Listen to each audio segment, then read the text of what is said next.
This past weekend was a pretty explosive and amazing one for Ethan Ralph. He had an entire show called the Fuck Warski Festival. Now, you guys know I like Andy Warski, but, I also like good content. And he had on all these different guests. He had on Mersh, so obviously I'm tuning in. He had on Teddy Feezer, which I couldn't even believe that was still a guy. He got re-feezed inside his brain. Even Feezer started streaming again. He had on all. Richard Spencer was there for some reason. Nobody's entirely sure why that happened, but it was a good segment. I enjoyed the whole thing, but then the internet came knocking.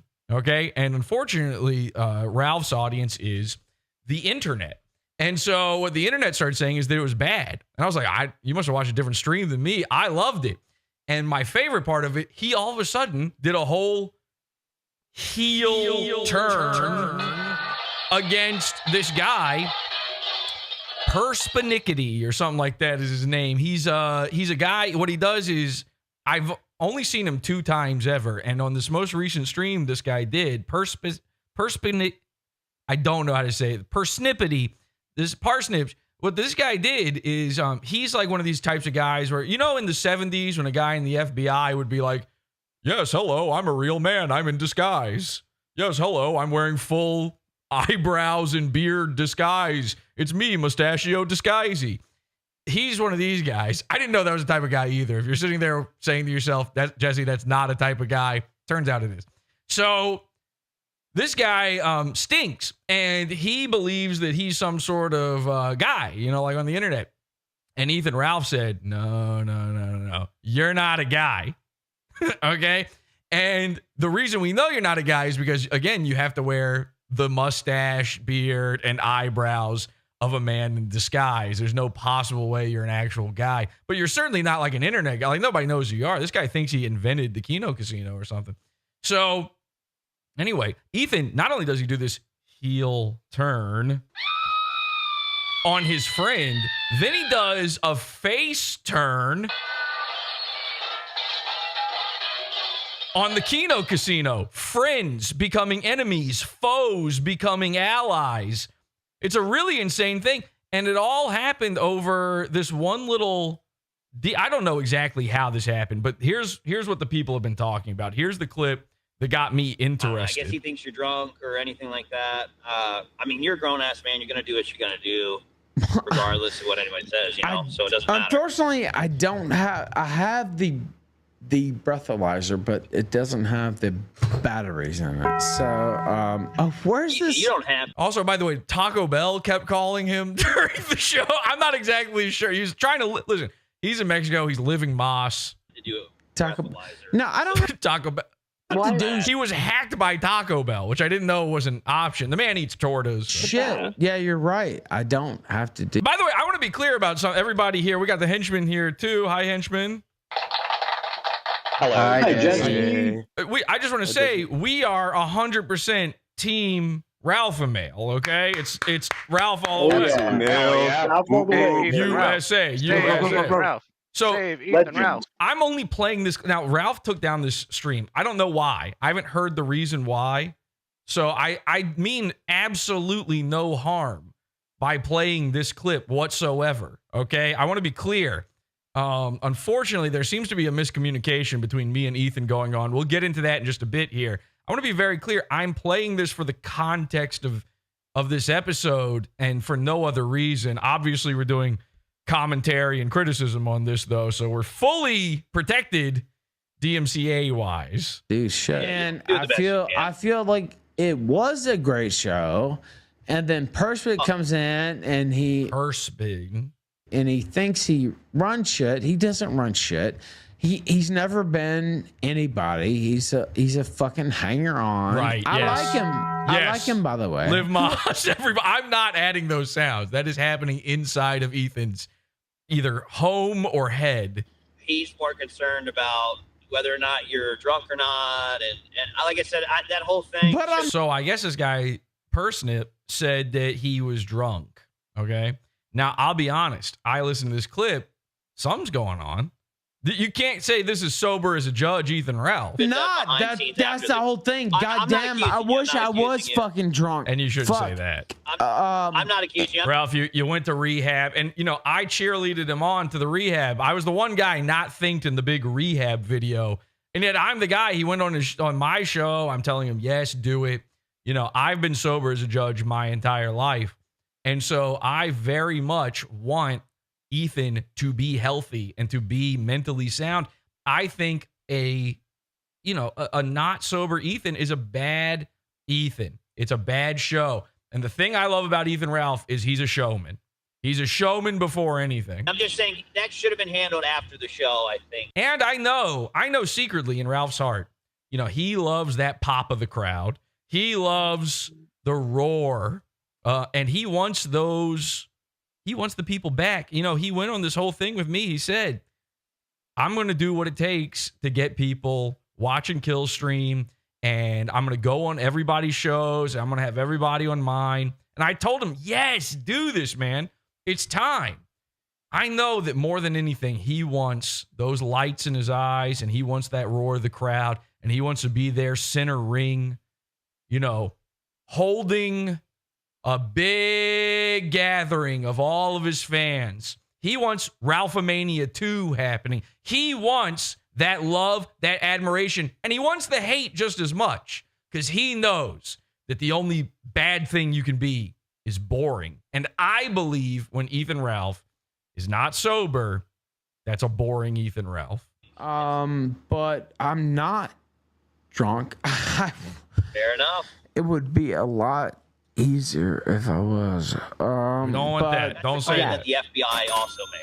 So I'll just leave it at that, right? Sophie McSilverson sent $3, 8 Okay, I'm not listening to a quietly whispered super chat. So you get the idea. Ethan sounds a little hammered. They're calling him out. He gets mad about it.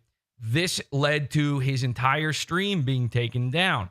Now, again, I'm fully on route. There's a lot of people, and I won't tolerate this. There's a lot of people in the chat, even before the stream began, that were Ethan Ralph disrespecters. I am not. Ethan Ralph seems to have gotten it in his head, unfortunately. The henchman, you guys saw this before the show. He seems to believe now that I am a disrespecter of his. I don't know how this happened. Unfortunately, I think this is what takes place. Have any of you ever known somebody with a substance abuse issue? Anyone here? You ever had to do the intervention? Of course.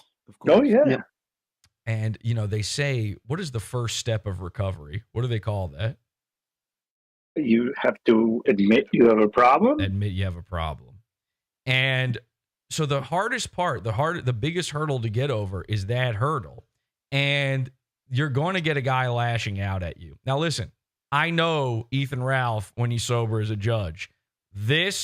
While most of the show was great, and the fucking follow-up streams the next day, he's hitting Warski, then he's going, all right, actually, I'm good with Keno Casino. Then he's hitting every dude he knows. He's hitting Kyler. The internet's Kyler. I shouldn't have used that one. Anyway, it's coming from all angles. So I know what really happened here is he saw that I'm doing an Ethan Ralph episode, and he assumes everybody's attacking him right now. That's not true. I want more than anything for Ethan Ralph, and I mean this truly, the bottom of my heart. I want him to be healthy more than anything else in the world, okay? And that's why I was glad to see that apparently on his stream, when he was doing a search for something, it was revealed that he's been going to the gynecologist to check in on having the clap. He was looking for an STD doctor, HIV test, gonorrhea in Merida. I want Ethan to be healthy. If it takes going to these Mexican clinics to make sure he is, it's what I want more than anything. I spoke to Ethan Ralph before he went to rehab. He went there. By the way, he did go there. Everybody was messaging me. I've become the steward of this man in some ways, where when he went to rehab, everybody starts messaging me going, Jesse, is he really in rehab? And I said, I don't know. I'm a different guy. I don't live in Mexico. And I'm not even sure our cameras reach there at this point. But I was like, I'm pretty sure. And sure enough, He never came online except for like one little video, which he had a reason for. He came online like one time the whole stint. I don't have any DMs with him. I don't know anybody who talked to him in all that time. Ethan Ralph, if he's got access to a computer, he's going to use it. So there's no way he wasn't there. Immediately following his rehab stint, I had a very, very long phone call with Ethan Ralph. And I was so proud of him. I hate to do this. I really do. This is no slight against Ralph whatsoever. But I had this long phone call with Ralph, and I was so proud of him for really doing it, for really going to rehab. And we talked about it. We talked a little bit about the rehab stuff.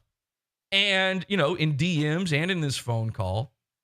And he made it very clear to me. He said, Jesse, you know, I got to kick this drinking habit. He said, listen, I've got prescription medications. I asked him, are you prescribed anything? Are you on anything? He said, I've got my prescription meds and that's it. And I believed him. But in that phone call, things fell apart. As the phone call went on, it became more and more difficult to keep going. And it honestly filled my heart with a sadness. Now, I was given full permission from Ethan to share this phone call. He seems to be trying to revoke that permission now, but I have it in the recording.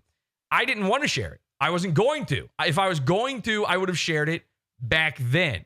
This is no attempt at a snake move. This is an attempt, and I'm doing the hardest thing I possibly can here in order to save a man's life. Listen, Ethan, and I'm saying this because I know you are watching. You will watch this at some point. Ethan, I say this with all heart and humility. I mean this.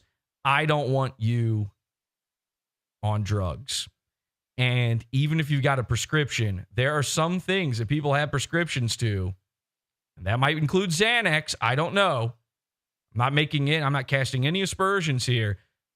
But we got to wean off of this because it is not working for you. Whatever positives whatever these prescription drugs are supposed to bring into your life, the negatives are now outweighing it.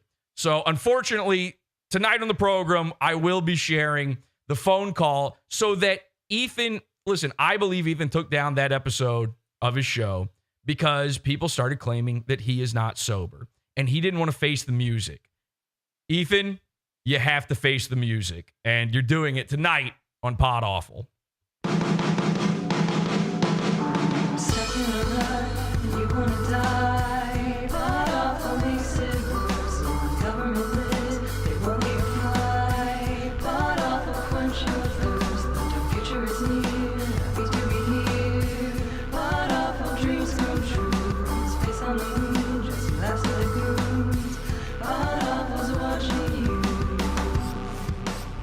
Jesse PS is legitimately the world's greatest guy.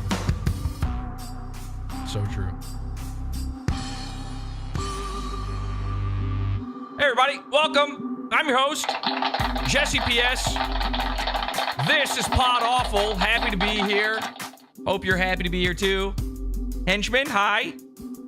H2B. Hi, Jesse. Happy to be here. Of course, yeah. Hello.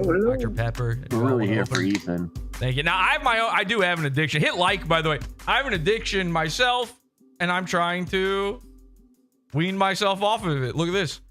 Dr. Pepper Zero. Tastes like shit. But I'm trying to put my best foot forward. It's so bad. It's so gross. Slightly better than diet. But tastes like absolute shit. We're live over at podawful.tv. We got the live chat room going on. I see a lot of chats in there. Some people really misunderstanding what's going on here. Somebody said, Jesse, there's so many people that they're like the 1,000th guy to try this with Ethan, says JC. Okay. Well, all the other ones failed. So you don't give up on a guy. What are you going to do? Let him die? Fuck you. I mean, sorry. This dude is given, whether you like him or hate him, by the way, and Ethan is fine with both of those. Whether you like him or hate him, this guy has given the internet an amount of enjoyment and content, the likes of which is nearly unparalleled. So, yeah, I'm not going to let him just fucking kill himself because he thinks that a prescription makes it okay. And if you're fine with that, then you're a different guy than me. Tim Jenkinson says, Why not just speak to him privately rather than make a show about it? I've done that. And by the way, Ethan blocked me just for the idea of the show happening. I'll tell you who understands what I'm doing better than anybody else on earth. Ethan Ralph. Ethan, listen, guys like me, guys like Ethan Ralph, we live on air. We're on air. That's where everything thrives. It's not worth doing unless it's on air. Maybe the reason that the 1,000 other guys failed at this is because they tried doing it off air. I know Ethan Ralph. I know his heart. I know his mind. And I know he understands this. And I know that he understands. This is, listen, not a humiliation ritual. It's not like that at all. This is something very, very specific. This is making a man face himself in the mirror. It's the hardest thing you can do. And Ethan Ralph, again, lives off of that pop. He lives off of that publicity. And so if he can see what the people say about this, and if he can really see my true feelings about this, listen, I seem wormier in a DM than I do on air. if we're being honest about it, nobody's going to believe me. Anything you can screenshot, no one's going to believe that. I might be able to come across as genuine to some degree on air because it's the one place where I am truly me. And Ethan Ralph will understand that better than anybody. What do you guys think? I mean, you're here with me. We're here to support Ethan. All hail the Ralph male. What do you think, though? Is this a bad idea? Should I not do this? I invited Ethan to come on. He got really mad about this. I said, you can come on. You can talk to me about this. And he's live right now, by the way. And he decided against showing up. Well, this is how You did do interventions this. work. This is how they work. Yeah. Yeah. Yeah. I You gotta agree. confront them. You have to confront it head on, or else it's not even going to work to begin with. I truly do believe that. I truly do believe that it's got to be a surprise. That's the only reason I didn't tell Ethan about this ahead of time, by the way. I think he feels a little blindsided by this. I understand that. I hope, listen, I'm the type of guy, Ethan knows this. I ask for forgiveness, not for permission. The irony here is I have the permission. It's in the recording. I just got to be clear about that. We'll talk about it in a second. Before we do, there's another guy who's live right now. His name is British Mersh, a.k.a. Cog. Here's his big, fat, ugly Indian wife. Wow, gorgeous. There she is. Gross. There is a layer of filth on her face so thick you could just, if you scraped the makeup off of her face, you could feed an Indian family for a year. Here he is being cucked out of his own culture to marry her. He had to dress up like a genie to get married, which is really cool. So here I am, Cog. You granted her 3 wishes. Number 1, to live outside of India. Number 2, to have a husband who isn't Indian.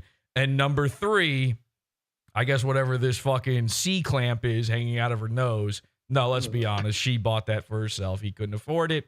Now I'm here to grant your 3 wishes.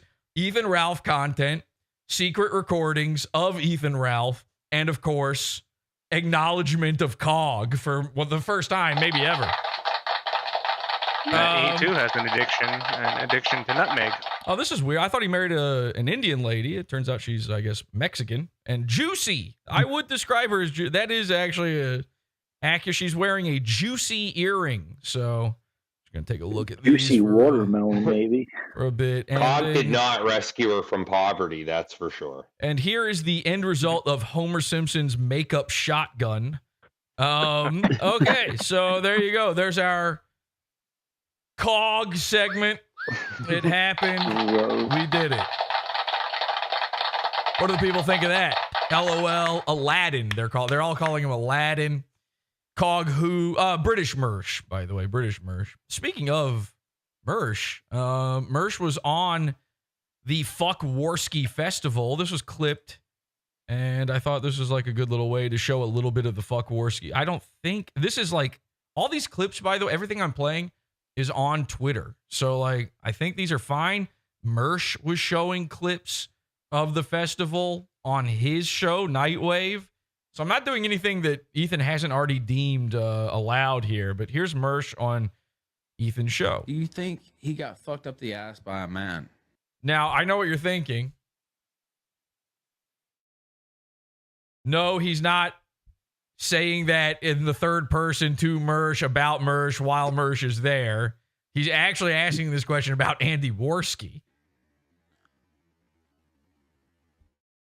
I mean, shit happens. People don't like you. You've really chosen interesting fucking career choice. Correct. Fucked up Perez family. So this is fascinating. So as we know, Mersh was raped by a rented baby in the ass. A baby fucked him in his ass, he said. A guy baby. What do you call that? A boy. Baby. A boy, yes, a boy, a big boy. A little big boy. Hi, I'm a big boy. So a big boy put it up his butt. And I think as a result, wow, look at Mersh's very gay face here. As a result, I believe Mersh, is not too into butt stuff. It's fascinating because Ethan Ralph is into butt stuff. Do you think Andy Perez, Worski, whatever he wants to call himself, do you think he got fucked up the ass by a man? I mean, he displays many signs of it. But, I mean, I'm not Dr. Todd Grande. I mean, just if you had to guess, like, you're a gambler. If you had to, Oh, the if we're odds. just putting, okay, if this is just a March Madness. You got to know when to hold them, know when to fold them, folks. Type thing. Yeah. Can you guys hear this? It's so quiet. Is this coming through? We're hearing it. Yeah. Okay. I would take. It's good. It's good. All right. It's not one I would put like, you know what I mean? Like, it's almost like tonight's like Warriors Hawks game. Like, I'll put a few bucks on it. You know what I mean? Like, Steph Curry's out, so I got. By the way, the invitation is still fully open to Ethan. I know he's live right now. He's probably got a second eyeball on all of this. You can still jump in here before we get into. I'm fully willing to hear you out on why I should not play this recording. You could convince me. Okay, I'm here for you. But I have to hear it from the horse's mouth, directly from Ethan, a promise. Number one, I don't think he is drinking. I legitimately don't think he is drinking. At the very least, not regularly. And I don't think he was drunk on that stream. But I do think he's on Xanax or some sort of pills. And I need to hear it straight from the pig's mouth that he's not going to keep doing this. You got to stop, man. We got to get you in recovery for this. I'm not joking about it. So if you want to join in, I gave him the link. He knows how to call in. And anybody here who would like to celebrate Ethan Ralph and help us build him up, if you're 100% on the side of Ethan Ralph, you can call in too. Podawful.com/cult. Join the call-in channel. That's our Discord. Podawful.com/cult. Got a few bucks on the Hawks tonight, but I'm not that confident in Atlanta. So you know what I mean? If the payout's like plus 150, yeah, I'll put like $10 on Andy Worski. And this is what Mersh does. Mersh's whole thing, this is American Cog, by the way. His whole thing is to like seem really relatable by telling you that he does man stuff. But he thinks his idea of man stuff is the stuff his dad did. So it's like being a degenerate gambler, being a drunk, being a sloppy retard. Yeah, but it wasn't a female, though, I don't think. But meanwhile, not brave enough. This is a man who watched Opie and Anthony. He should be brutal honesty, man. Where's all the, I was fucked up the ass, Ethan. I think it was. I'm a bit of a connoisseur.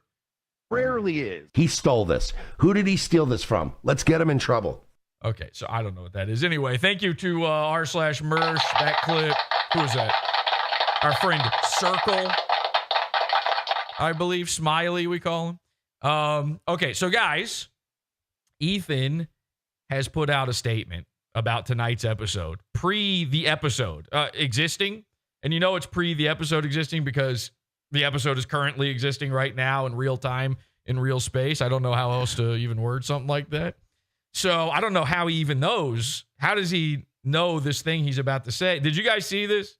Henchman, did you see the fucking... Oh, yeah. All right. No, we saw it. This is bad. I feel bad now. I went into this going, it's the Save Ethan Ralph Festival. Let's save Ethan Ralph. Let's fucking go, And then Chris. H2BH. I mean, I was excited to do this. I legitimately. I got excited, very excited to see all of this. And I thought Ethan would get it. But then this happened. Who could have possibly guessed that Jesse BS, PS, faggot, whatever you want to call him, Okay, not that one, please. Whoa. Let's go ahead and calm it on. would be secretly I'll stick with Jesse BS. Thank you. recording me and thinks he has some type of, I don't even know what. I don't know what he thinks the secret recording is, by the way. When I said secret recording, I meant it was a secret to you people, not to him or me. We're the parties, you know, the two parties Against me. I knew this going in. I did this for the content. I put these shows together for the content to That's what we love about entertain. you. And so I always knew the guy was a snake. I've told people. Listen, the guy trying to get you help is not a snake, okay? I told Dick Masterson months ago, Dick Masterson, the guy who actually snaked you, who actually hates you, who wanted you dead in the ditch, who was giving you a drug drawer for you to snarf out of. years ago, this guy's a snake. Sure about that? What you're going to see about that? We're going to hear about the Dick Masterson stuff. I worked with the snake because I knew his nature. Someone, I think Smokane called Ethan the Ralpha Scorpion. He just can't help himself.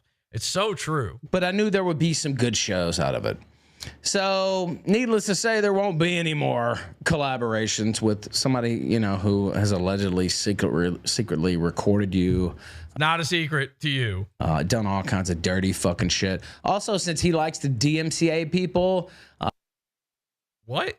I have no idea what that means. I would consider that my private intellectual property. You can't. I recorded it. It's my private intellectual property with also, again, and I can't stress this enough, your permission inside of it to not only record it and disseminate it. Now, I'll be honest. I'll start this off by saying he did say that he was not recording, which once again proves that this is my intellectual property. But number two, he did mention a few times like, oh, Jesse, you better not record this. But by the end of the call, he's like, you know what? Go ahead and record it. Put it out there. I want people to hear this. In fact, about halfway through the call, I would say, Ethan seems to believe we're live. He's talking to an audience. He's talking to the people. He's telling me stuff I know. He starts talking about me in the third person. This call fucking devolves. And that's the point of all of this. Ethan's smarter than that. And also be looking into the jurisdiction that you stay in. But, well, that's So, listen, you're not getting anything. By the way, if you DMCA this, let me just tell you right now what's going to happen. If you DMCA this, I will counter DMCA it. You will be required to give me your info in order to do this. I will provide you with fake information. I will lie under penalty of perjury to YouTube. I will give you YouTube's address, which is what I've done on every single thing I've ever been DMCA'd on. 901 Cherry Avenue, San Bruno, California. And then I will win unless you take me to Mexico court over this, I suppose. Now, Ethan, it doesn't have to go this way. This is an act of love. It's a tough love, but it's love nonetheless. I'd be mad about this whole thing with him saying shit like that if it weren't for the fact that, one, I fear nothing, and two, this is a great promo for tonight's episode. Hit like. separate story. But the man knows wrestling. He knows promo. He's cutting a promo right now, you know? Thank you, Ethan. I almost think he did it on purpose. You know, as much as Ethan self-sabotages, there's another aspect to him. He also is the greatest self-promoter. And he is just as sneakily as he self-sabotages, he can self-promote himself. In fact, watch. Just an absolute rat bastard. Sure. But it's okay because I already knew that. Okay. And I like it as me against the world. That's my new philosophy. I don't give a shit what anybody likes. That's the old philosophy. And we talked about this publicly and privately. The new philosophy was you're going to be open to everybody. I got blocked before he released this video. Or thinks, except the people who watch my show, who support me Anybody else can eat a dick and choke to death on it. That's exactly what they can do. So you have a surreptitious snake who already knew was recording me, by the way. It's not a surprise. And It was a big deal. And it's not a secret. I don't know if he's edited it or whatever, what have you. But I have edited. I'm just going to come out and say it. I was originally going to release it fully because I didn't want to be accused of bad edits. However, I've not only edited it for time because the call was originally over 3 hours long, and it feels it. Okay? It felt it at the time. You'll see. In fact, the call starts off very nice. The call starts off very fun. There's a lot of good, funny banter back and forth. We're talking about everybody. Dick Masterson, Aaron Imholt, Gino, Keanu, Mersh gets in there. Everybody, he doesn't say anything bad about Mersh, but I do. We talk about just about everybody on Earth except Cog. And it's a pretty good call. And then slowly and then suddenly it degrades in a way that I could not believe. You're going to have to wait through this one, but trust me, it's worth the wait. He's a piece of trash. I did it for the content. I did it for the people. I rolled up my sleeves and I did it for the culture. Now, not too many. For black people? Okay, well, I'm doing this for black people then. Does that make it okay? Or people? No copyrights intended. I'm a black teenager. Would put themselves on the line like that. I did. But I'm going to be live tonight. And I'm not going to be watching his trash. But I have. See, look at this. This is a secret pro. I'm now promoting that he's live instead.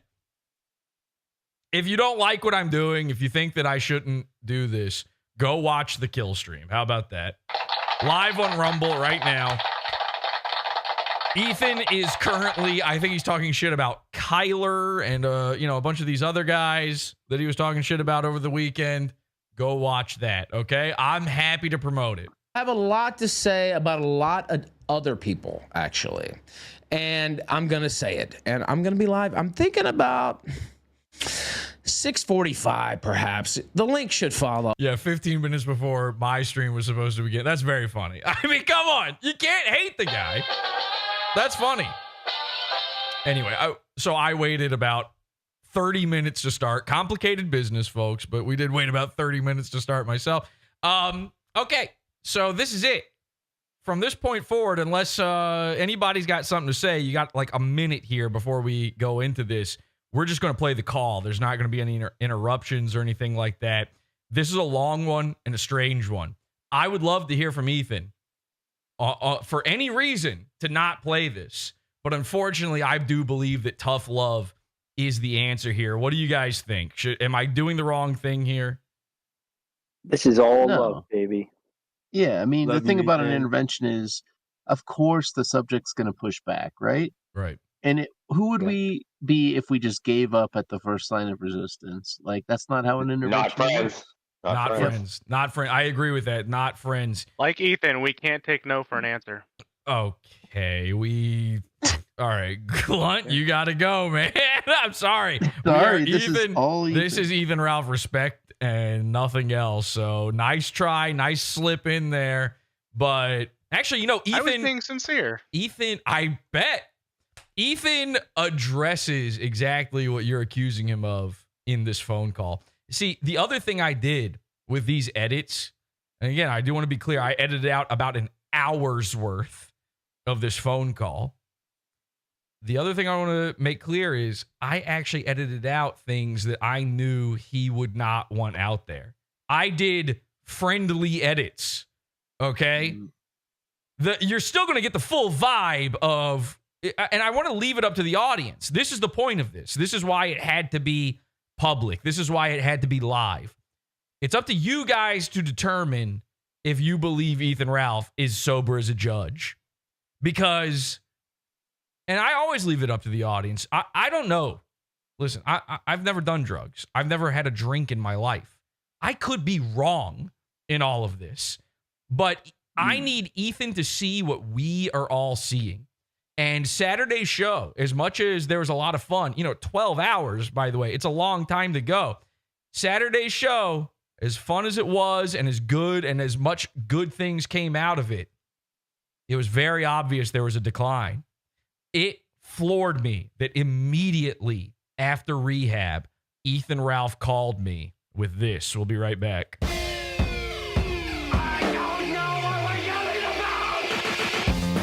Support the show. Join the Pizza Fund. Podawful.pizza. Pizza, pizza.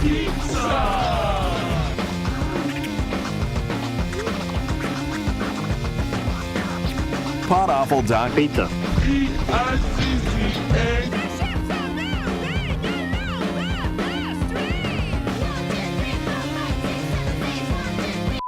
All right, final thoughts before we begin. Anybody?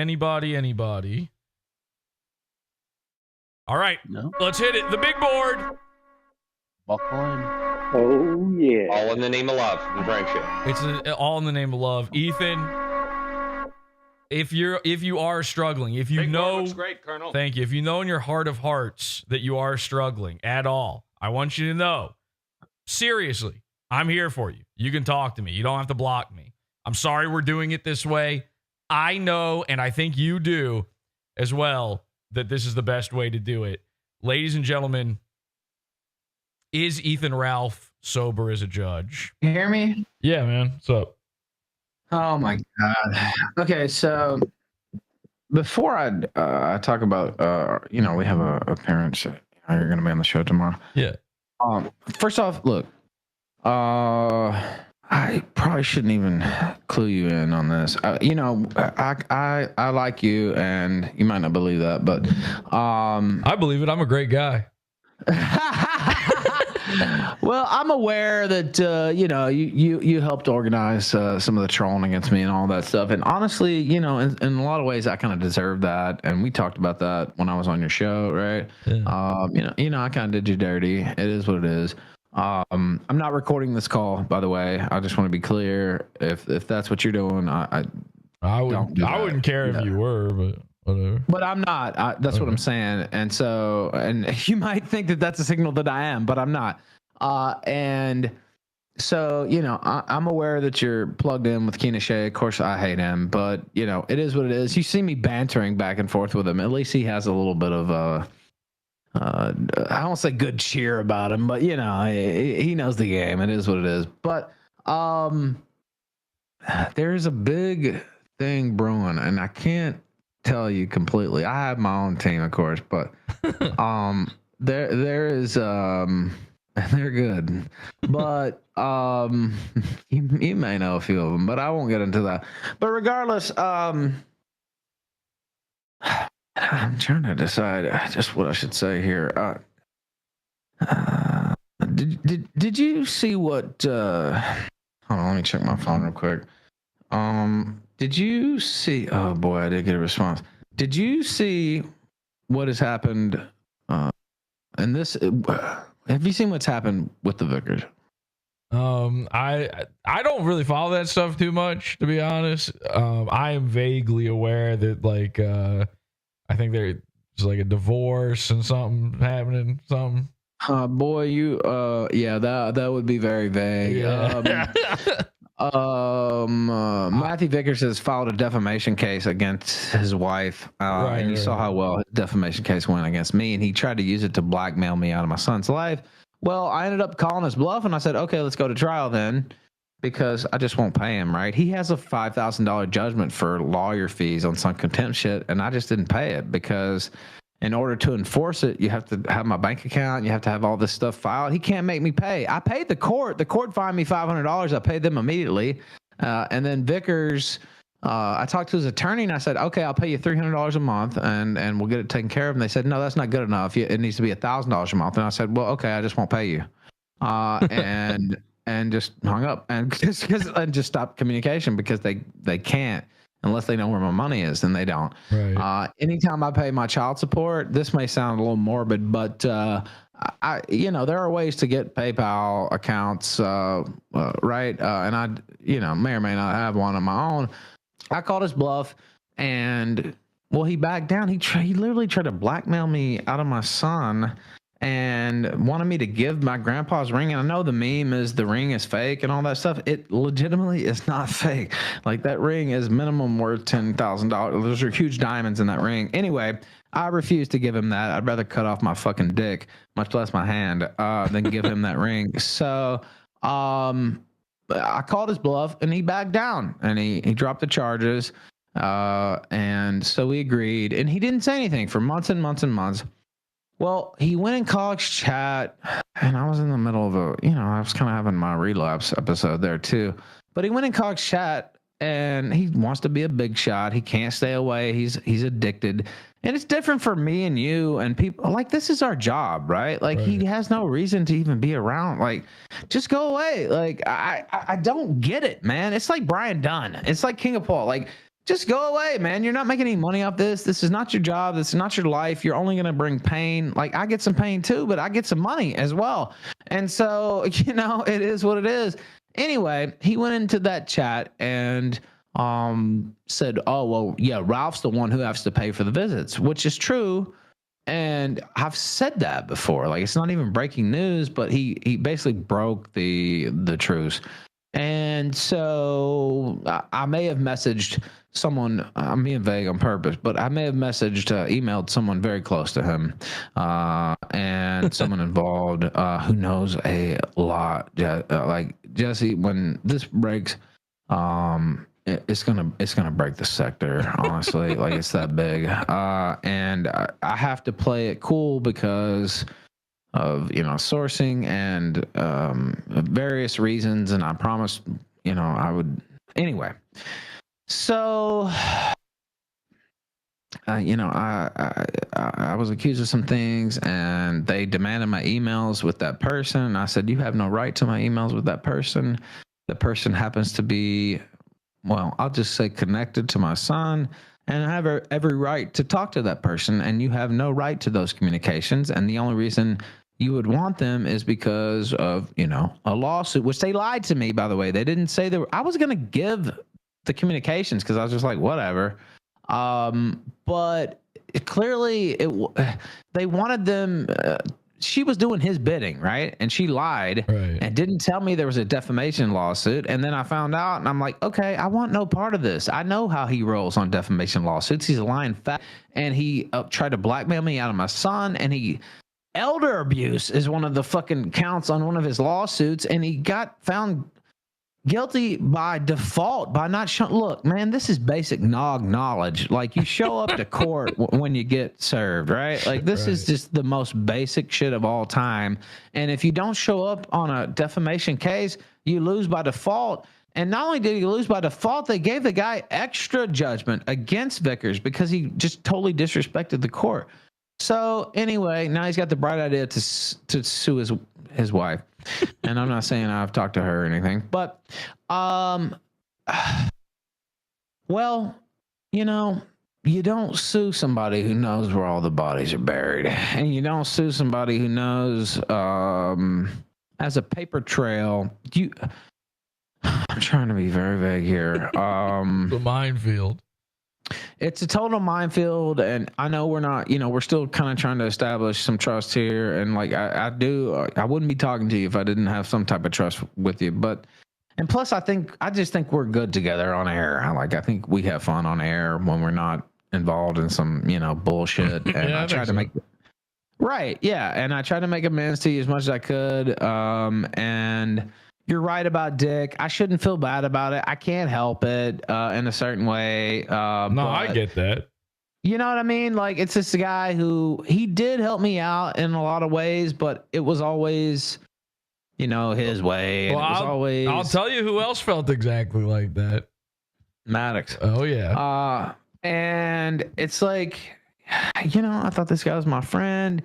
And if he hadn't went on air and shot on me with Vito and laughing with Vito, the 400-pound fucking alleged pedophile, I don't even think he's a pedophile, but like, he's laughing, and Ralph was close to death last summer when he showed up. No, I wasn't. I was actually completely sober, minus California sober. I took a couple hits off the vape pen, fell asleep on his couch.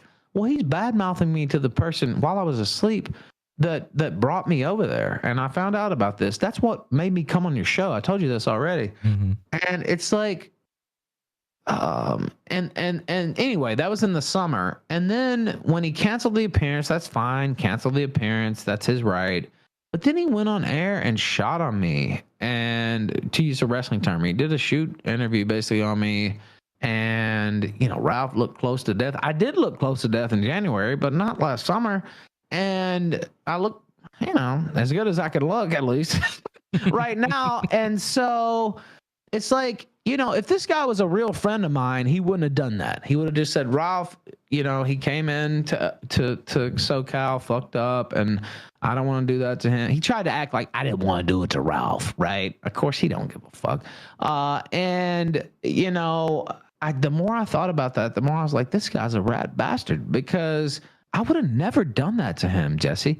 Do you know how much shit I've taken defending this like over the years? Oh, and yeah. he's taken some shit defending me too, but like, you know, the whole cuties thing, and you're right. He's used me as a fucking troll shield, and you know, I still feel bad about it because we were, you know, maybe it was all fake, but like I was friends with him. I was friends with 80s girl, we'll say, right. And all this stuff. Well, your friendship was real. His wasn't. Yeah. Well, see, that's the problem. Like I really felt like these people were my friends. Yeah. And they did do things to help me, but like it was self-serving, right? Dude, and he just does not have friends. Like he and I was going to say he doesn't have internet friends, you know, anybody from the internet's not really his friend, but I wouldn't believe he has real world. I mean, you know, that guy Sean was like his childhood school friend.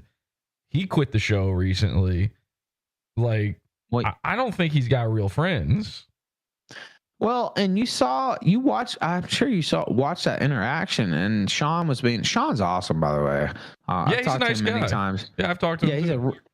He's a really nice guy, and he even talks to like Dick's enemies. I heard Josh, and I'm not a fan of Josh, of course, but like, I even heard Josh said, you know, I emailed him about some audio stuff here and there, and he responded to me, and you know, of course, Dick wouldn't like something like that, but he's just a nice guy. And I'll tell you something else. He was working on a remake of the Boondocks, or not a remake, but a revival of the Boondocks, and he told me this. And then John Witherspoon died. Granddad died while they were working on it. And of course, you know, you can't really have the Boondocks without Granddad, right? And so they were going to recast him, he told me at one point. And then it's like, you can't recast John Witherspoon, like whatever.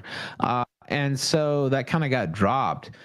But if you watch that segment, it's really strange where Dick is very detached. He looks sad, of course, but like Sean's just like, first off, Sean is wealthy and has a whole career as a legit Hollywood audio engineer. Of course, Dick brings in the biggest stiff of all time to be his replacement. But I still can't understand that. But it's a very weird segment. And I'm sitting there and I know Sean, I've talked to him a lot, and this is free money for him. Like, that show is free money. All he had to do was show up and edit the audio, and he's getting $1,000 a month. He didn't even have to actually really say anything. I mean, what does he even add? Like, but he's funnier than Dick. Is the hilarious part? Like, Dick is actually really afraid of direct confrontation. And so I don't even know if I mentioned this. I might have on our interview, but you know, Dick could have just told me straight up, hey man, you showed up fucked up. I asked you not to. Of course, I was sober the next day. You know me, Ralph and Mel, whatever. I woke up the next day, I'm sober. But like, he's leaving me to message his girlfriend, and he acts like I'm some kind of like deranged stalker because I was messaging her. Dude, we've talked a million times. I was messaging her because he was leaving me hanging. Then his girlfriend says, oh, well, maybe Saturday. And I said, you know, okay, fine.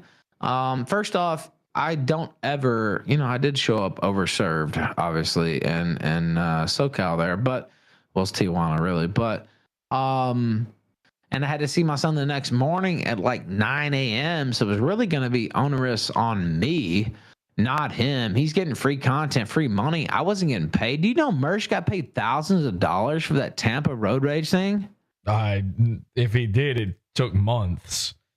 Well, it did take months, and he admitted that. Yeah. But he got paid thousands of dollars. Do you know who had well, you could probably guess who had the most heat on that stage, positive and negative. Like, I raised my arms to the crowd. You may have seen the footage. I don't know. Oh yeah, I saw it. I watched that. But like, I was the firebrand on the stage, and there were people cheering me, and there were people who wanted to throw their fucking drink at me. And that's the heat. I hate to relate everything to wrestling, but that's that's the reaction, right? That's the guy who moves the needle. And, Carl from Who Are These Podcasts is the biggest fucking stiff of all time. And, Mersh is I don't even know. But, nobody else had the pizzazz I had. And I soaked it in. I soaked the hate in. And there was love too, but I was like, it was my professional wrestling moment. Like, I was like, yes, I love this. I live for this. And he didn't pay me one single fucking dime. And Mersh the other night on his show, Mersh thinks we'll get back to being friends and all this and that. I don't think so, because I just know how Dick is. I would be more willing than him. But I don't think it's worth it. And I think it's just setting it up for a fall. But he mentioned getting paid a fat, thousands of dollars a paycheck for the event. And I'm like, I didn't get paid a single dollar. Now, hang on, though. I mean, you just taking his word for it, or do you know he got paid that? Because I have no reason to believe Merge lied on that. I have no reason to believe he told the truth, knowing Merge. Well, okay, fair enough. I'm telling you, I think he maybe got $400 off of it, and that probably took half a year for that. Well, he did say it took a long time, and one thing he said about Carl was Carl didn't give me as much money, but he paid me right away. I have the number 400 is jumping out at me. It's been a while since that event, but I have it in my memory banks, my Mersh data banks here, where he had said that number before about it, that he got $400, and Mersh is quick to try to make something seem way bigger than it was. So, well, look. But hey, 400 is more than zero. Yeah, right. I got zero, and I had to pay for an air. Of course, I had the Killstream Compound Crew, Triple K. No connotations there. So I didn't really lose any money because I charged people to come stay with me and hang with me, right? And to help with the Airbnb, and so I didn't really lose money, but I didn't make a single dime, and I was clearly. And I'm not trying to toot my own horn, but I was clearly the most, other than maybe Dick himself, because it was his crowd, the most over guy on the stage, to use a wrestling term. And you notice if you watch that eventually there's a shared mic between me and Carl. Carl's the most useless motherfucker on earth. I know you hate Mersh. I know you probably hate Dick too, but Carl sucks. I've never heard anything funny come from his mouth. Yeah, that's why I don't talk about him. He's boring. Yeah, no, he's the most boring son of a bitch. It's the worst thing you can be. Right, exactly. Be hated, be loved, or be hated and loved. But this guy is just a total stiff. And I don't understand. I don't know. I do understand, because he's completely willing to be a lackey to Dick. And, I won't say submissive, but okay, Dick's been in it longer. He's got this longer history. I'll defer to him on most things, but I'm nobody's lackey. And Carl is. That's the thing. And so that's why he does all these crossovers with Carl, because Carl's a total fucking cuck, and he'll do whatever. So, but at one point, they ran out of mics allegedly or whatever. And so me and Carl are sharing a mic, and everything he's saying is dead. I jumped up in front of the stage. It was John Cena 2006, half cheering, half hatred. People literally fucking dumped a drink on Pantsu and Pay in the lobby. We had real heat. You know what I'm talking about. You saw Ralph Mania. It was heat like that, except even more. And that's what I hate to relate it again all to pro wrestling, but that's kind of what this business is in a lot of ways. And this guy doesn't move the needle. He doesn't engender any passion in any way whatsoever. So Mersh was actually trying to bring us back together, but Mersh spills this story on air, and he's trying to like build bridges back, and I hear like, "Oh, you got paid for Tampa, Nick? I didn't get paid." Like, well, he begged for it. That's probably the difference. Is you didn't beg. He begged for I didn't beg. I didn't even ask, man. I was doing it for fun. Like that was like a dream of a lifetime. I love wrestlers talk about this, like the live feed. There's nothing like a live audience and like the energy that you feel off that. Like that was a dream of mine. Like I didn't even ask for any money. Like I not at all. So I guess I should have, but whatever. Yeah, Dick doesn't pay people who do ask for money, so you're certainly Dick's not. a fucking shyster, dude. 100%. And I hate, man, God, you'd be the last person I would think I would be telling you all this, but like, he's a shyster, and he's done free shit for me too, no doubt. A lot of shows, and I've done a lot of free shit for him. But that live event made a lot of money, and he could have easily tossed. Man, he could have tossed me $200. And I would have said, great, man. I would have been like thrilled, but I didn't even think about asking for money. Like that never even occurred to me to do that. And Mersh is like, yeah, I got a really fat paycheck from Dick. And I'm sitting here, I didn't mention it in chat. And I'm sitting there thinking, this cocksucker paid Mersh, who I actually do like Mersh. Like, and I do think he can be funny, right? And is often, but like Mersh ain't moving the needle like I'm moving the needle. And like this nigga got paid and I got nothing. Like, I don't know. Well, it frustrated me. It might soften the blow a little to understand that every time Mersh has told the story about that, the numbers have goes up. not even just up. It went from 0 to something at one point. It was originally nothing. He was complaining 6 months after the fact about not getting paid for it. So whether or not he even did at all is like up for question. But I remember him at some point saying he got like $400 off it while trying to act like that was something big. By the way, it was supposed to be a co-show between ROTC and Dick, and then I said, well, hey, I'd like to be a part of it. That'd be fun. And I fucked the shit out of Pantsu and all that there, and did a little ecstasy, whatever. And I didn't have a problem with it until I found out, oh, all these other niggas are getting paid, and I got nothing. I hate to say this. You're right. It was I remember that. It was a road rage / ROTC thing. In a way, I mean, shouldn't Mersh be kicking in? Shouldn't Royce be kicking in for you? Sure. I mean, they should have gave me some of their money. And again, I like those guys. And I know you don't, but it's like, man, you've seen the footage. There was nobody hotter on that stage than me. And that's not me talking shit. And I don't think I'm the best entertainer of all time or whatever, but like, I know how to generate heel heat. I specifically remember people more famous. Ryan Long was on that show, right? Yes. And he came out and it was nothing. There was nobody in the crowd. Nobody gave a shit. Nick Rekieta, nobody gave a shit.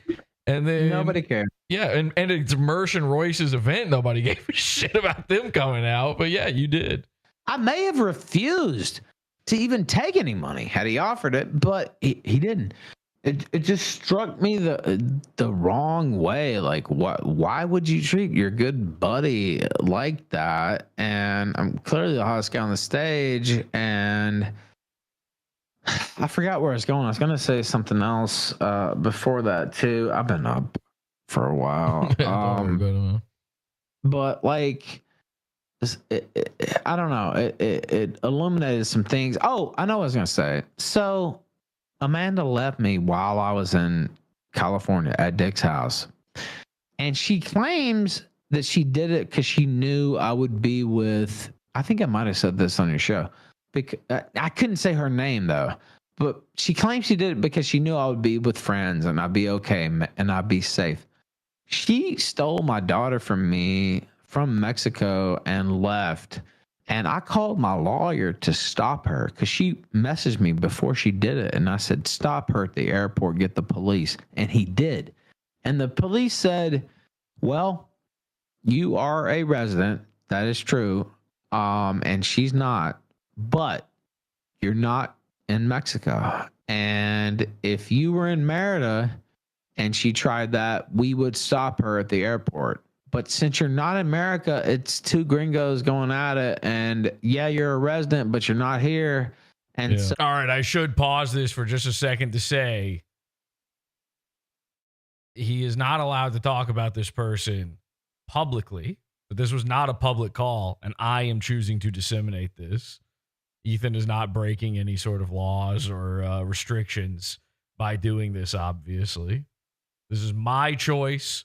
And if I had been a better editor, I probably would have cut out the name there. But unfortunately, I did miss that one. That's my bad, and I'm taking that mea culpa. so we can't stop her. Like, we just have to let her go. And I definitely looked into stopping her. So, and again, I was a shit husband. I'm not defending myself. Like, you saw me, like, whatever. But also keeping me from my daughter for 2 years. I don't think that's cool, but you know, I don't blame her for leaving, I guess is what I'm saying. So anyway, I found out all this, and it's like, this guy's been playing me for a long time, and I don't want to believe that. It's like Stockholm syndrome, basically. It's like, I don't want to believe that, right? Like, oh, he helped me here and there, and he showed up on my show and da-da-da. But half the time, it's funny because the last 2 times he was on the show, he actually put in some effort, and it was good. But most of the time, it's totally mailed in. He's calling in from his truck and shit. Like, it's just like, you have this. I'm envious of your set, by the way, as most people are.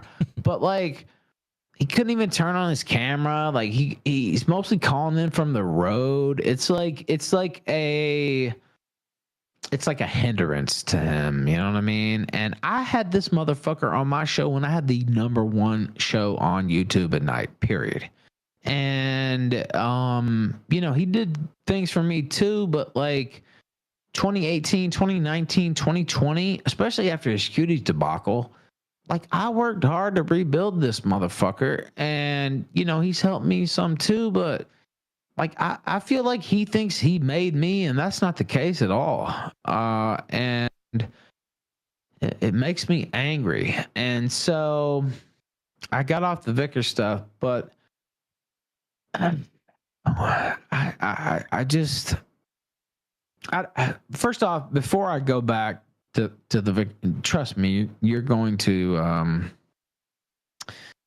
I think even you will enjoy the Vickers shenanigans. I mean, I have heard some stuff through the grapevine, some things here and there, but yeah, it's definitely some interesting things seem to be. Well, it's not just an assault thing. That's what I'll say.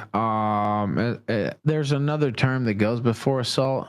Yeah, and so, you know, it is what it is. I promised that I wouldn't reveal and wouldn't go there, and so I'm gonna just, you know, follow the lead or whatever, but if I have to, and you know, I will, I have plenty enough now to just nuke this guy from orbit. But anyway,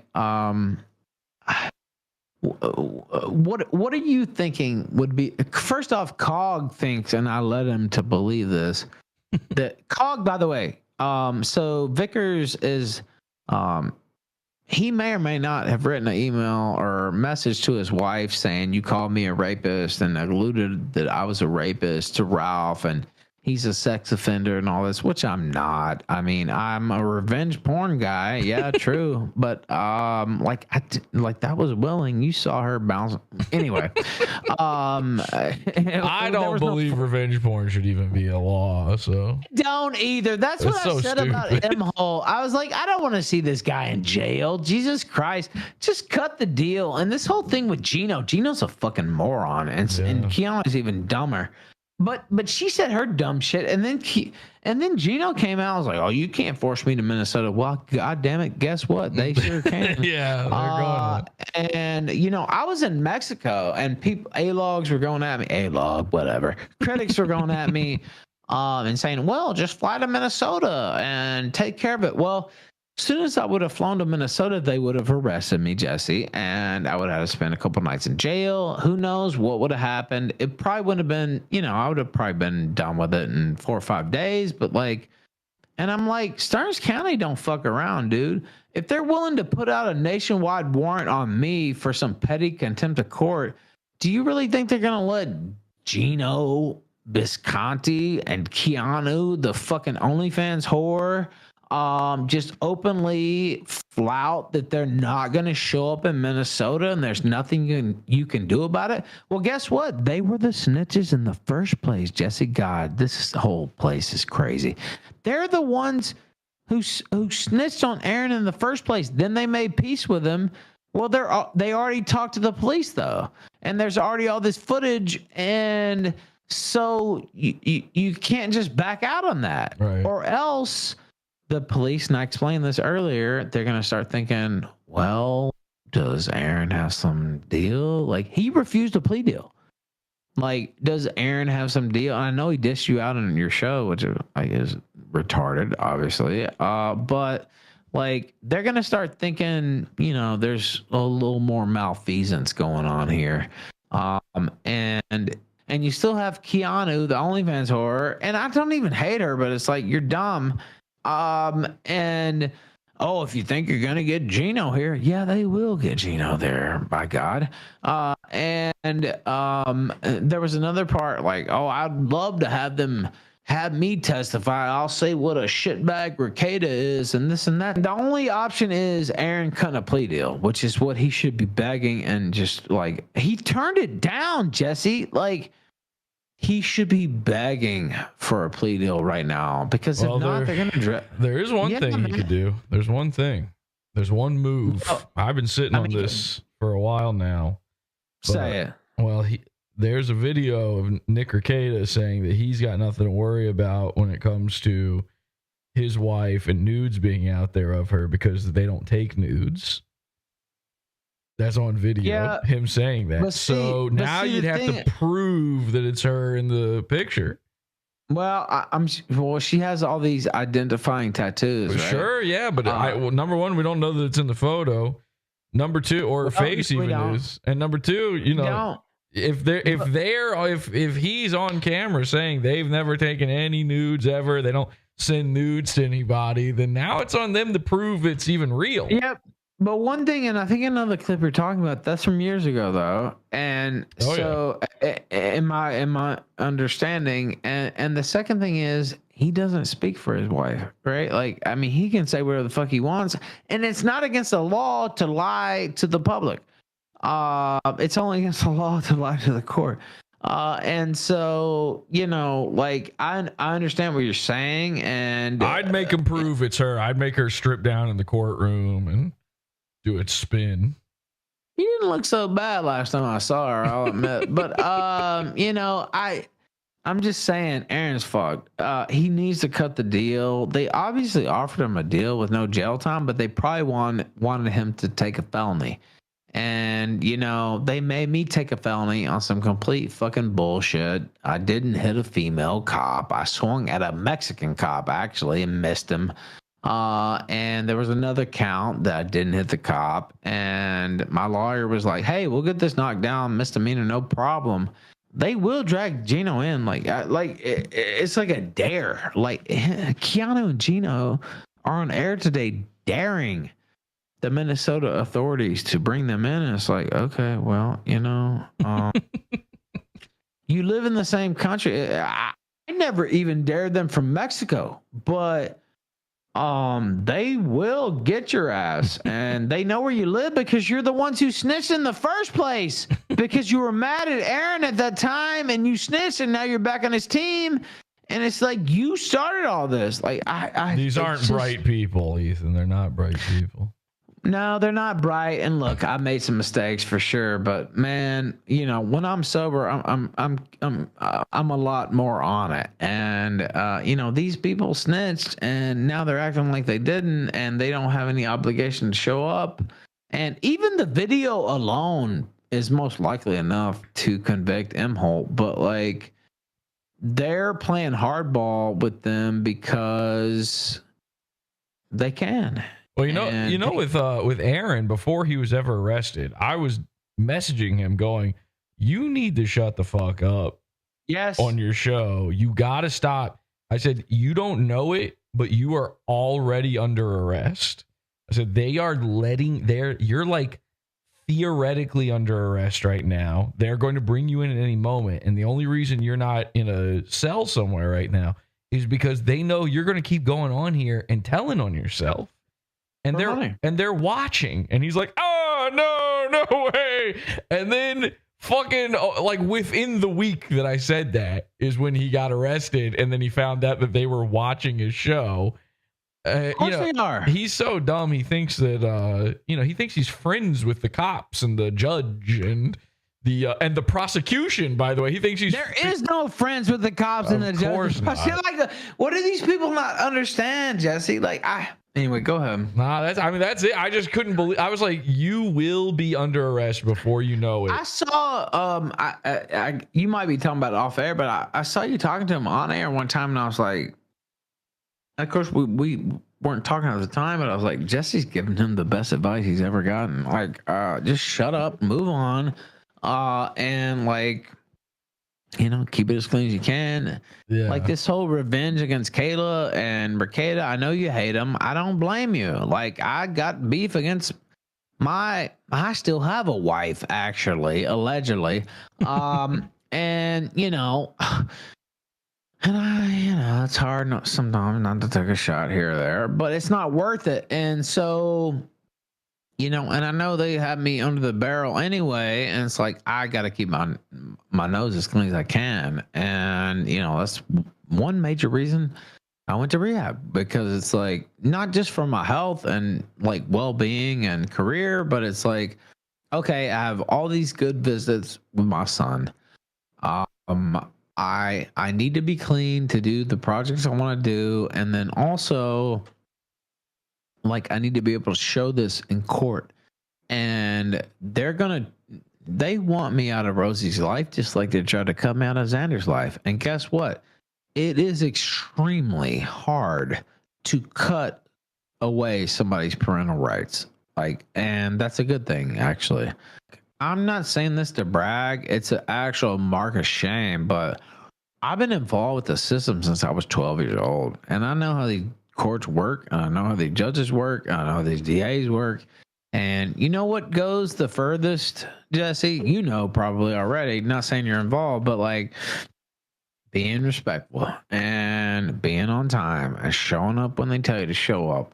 And yes, sir, Your Honor. No, sir, Your Honor. I'm sorry, Your Honor. And like, that is the way. Any nog knows this. Why do you think the nogs are still out? Like, because it's like, it's baked in knowledge. Like, I just couldn't believe, especially Keanu, although Gino damn near took the cake after. It's like, dude, just first off, shut the fuck up. What are you doing? Like this, you're not even making that much money. Like, it's not like you're raking in thousands on super chats on this either. I'm not bragging about, like, I made $500 a day just talking shit most of the day, and the rest of the part was about Gianno and or whatever the fuck, Gino and Keanu. But he I don't know. He's totally lost, and he if he's smart, he'll cut some kind of deal, because if these two clowns actually get on the stand, he's totally fucked. Like, they already have enough to fuck him with the video evidence. They admitted to it again today. Did you see this? No, they literally Keanu gets on air and she goes, "Oh, it's a victimless crime, and yeah, he shared a couple naked pictures of Mercado's wife, but he didn't disseminate them." Guess what? Sharing them to one person is disseminating them, you dumb fucking whore. Well, in fairness to her, she knows more about inseminating than disseminating. But I listened to her and I'm like, okay, you clearly know nothing about the law whatsoever. And then, Gino gets on there all cocky and like, they can't make me come.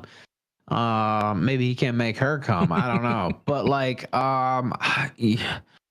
believe me, the law can make it as tough on you as they want to make it. and it's best to be conciliatory towards when you're in this spot. Damn, wait, you just made me think of a really funny tweet. Hang on. They can't make me come. And then that's attributed to both Gino Visconti and April Imholt. There we go. But it was so ridiculous. And dude, I didn't even say that when they had the, of course, I consider it a little overkill, you know, with the nationwide warrant, but I settled it because I knew it had to, right? But it's like, I didn't say shit like that. Like, oh, they can't do anything to me and I can do whatever. Those are the types of things that really piss off judges and DAs. You can't touch me. You can't do this and that. Well, I bet you they can. And so anyway, I diverted from the Vicar stuff. I don't even know how much else I can say about that, but like, this was just mental to me. Like I just couldn't believe what I was seeing, because it's like, you're just, you're signing your own shit warrant. Like I just don't know. And you know, Rekieta, you know, he's got lawyers. Rekieta's rich. I said this on air, and they said, how did Rekieta get such a sweetheart deal? I said, well, because he's a member of the club. That's why. Yeah. He's rich. He's rich and he's a member of the bar. They're not even going to enter the sentence against him, dude. So he's not even going to be an official felon. You know, I'm quite lucid on how he got away with it. Because the part where though he gave the one kid cocaine seems like, I think that happened, Jesse. I'm gonna be real. I think the Jesse, kid got it. Jesse, come on. No, look. You know, when I was shooting on Dick Masterson and I went off on Twitter and I said, you know, oh, you treat Rekieta. I went after Vito too. But I was like, oh, you treat Rekieta with more respect, and his fucking kid, you know, tested positive for like 9,000 milligrams of cocaine and all this shit. Oh, but I'm the bad guy or whatever.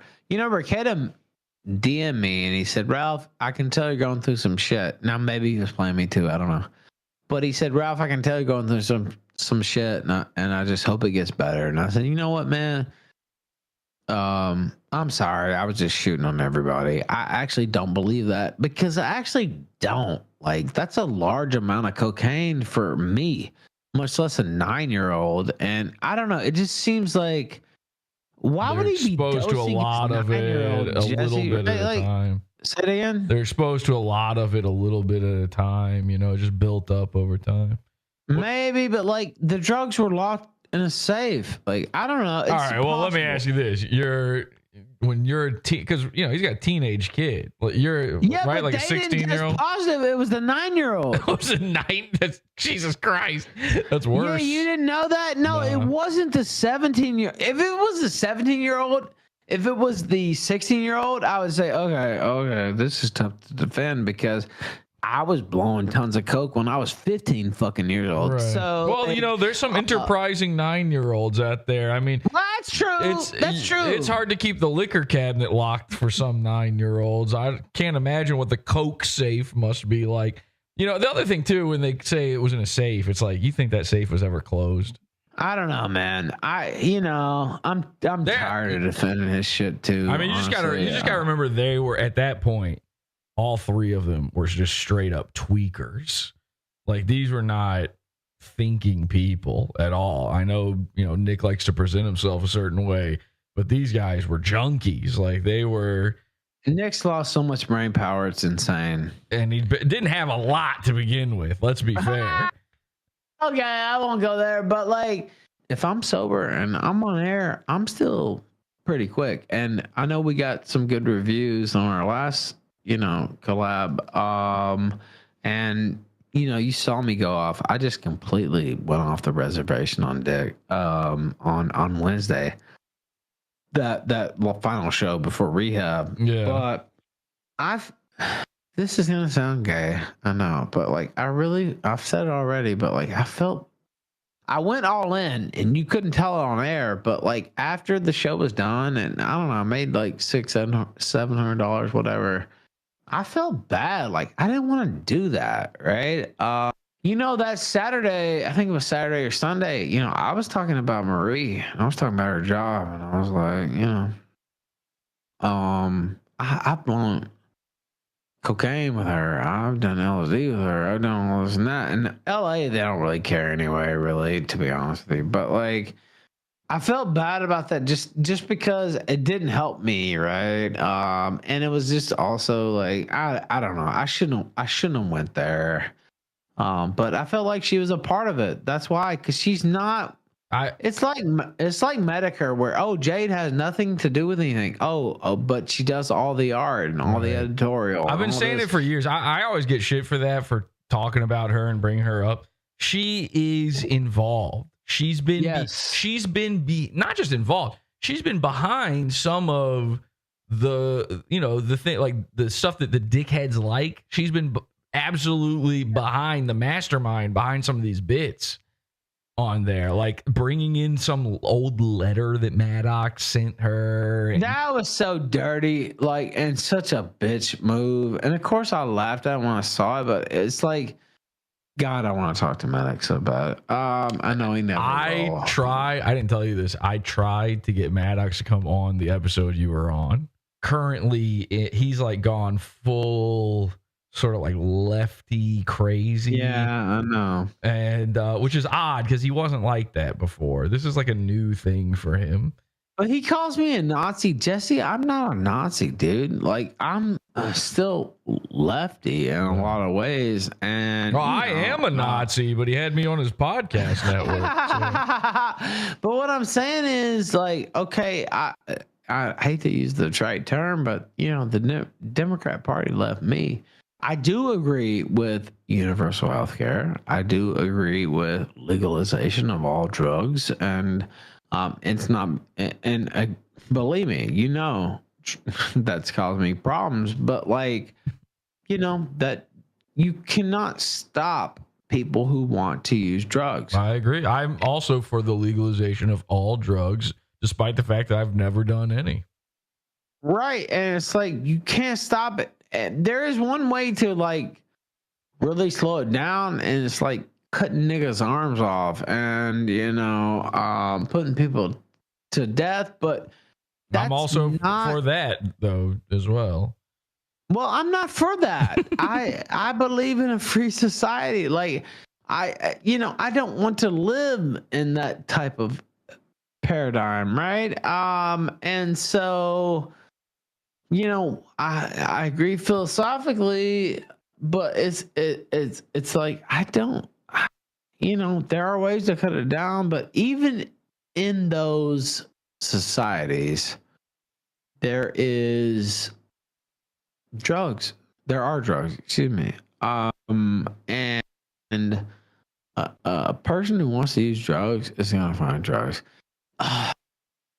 I don't know. It's complicated because drugs have fucked up my life big time. But like, also it's like I did that myself. Nobody made me take those pills or drinks or whatever. Like I did that myself. And it's like, do you want freedom or do you not want freedom? Right. And so, it could ruin you. It could benefit you. I want to say this. I've never reported you ever in my life. And there are some people I have, I'm not gonna lie. But never you. Even when we had beef, like I always like, I don't know. First off, I respect the hustle. And they tried to kill you off, and that's something that identifies with me. Even with Josh, I hate that fucker. But like they try to kill him off. They try to kill you off, and like they try to kill me off. And it's something in me that like it just identifies with me, right? And it's like, you know what? Fuck these cocksuckers. Like even people, and I do like you now, and I liked you the whole time. Honestly, it's just a whole complicated web of relationships. You know what I mean? Does this make sense, right? Like and it's like me and you are almost always money on air because Bibble's not around anymore because Worski doxed him and drove him off the air, and Worski's gonna pay for that one day, by the way. But I've said something similar before, but I said, I feel like the ape in the zoo, right? And people come and throw me coins and they, say shit and this and that. But at the end of the day, I'm always in the zoo, and there's no escape from that other than just completely quitting. And it's really hard for me to do that, right? I said, I love you, and I'm not saying that as a gay way, but like I don't know. I'm trying to stay calm because it's not good for my like sobriety recovery to like get like crazy and everything. But like,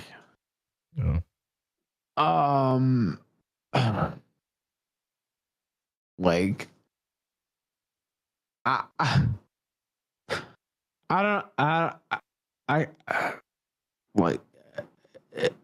I'm the ape trapped in the zoo, and the dirty ape. Yeah, the dirtiest ape in the zoo. You like that line, didn't you? I do. Oh, hey, what do you want to talk about on the show tomorrow? I know we're not talking about COG. Well, now let's go ahead. Yeah, we talked a long time. Well, let's think about tomorrow's show. I know we're not mentioning COG, which I think is funny. I think that's a good idea. I know you were ambivalent about talking about Dick, but I feel like we got to at least mention it. I will address, but I don't think we should spend much time on it. Yeah, it can be a little bit. Yeah. Yeah, I don't really know. I don't really know what else to talk about. I mean, I'll talk about anything, whatever you want to talk about. You know what's funny is it's, I don't want to get to my own horn, but I can talk to anybody about anything. Yeah, same. And so, like, it's not gonna be a fail no matter what. Because I've done about 1,200 interviews, and so like, it'll be fine. But I don't want to make it an attack on Dick. Obviously it has to be brought up, right? Like, Yeah. I mean, like, whatever.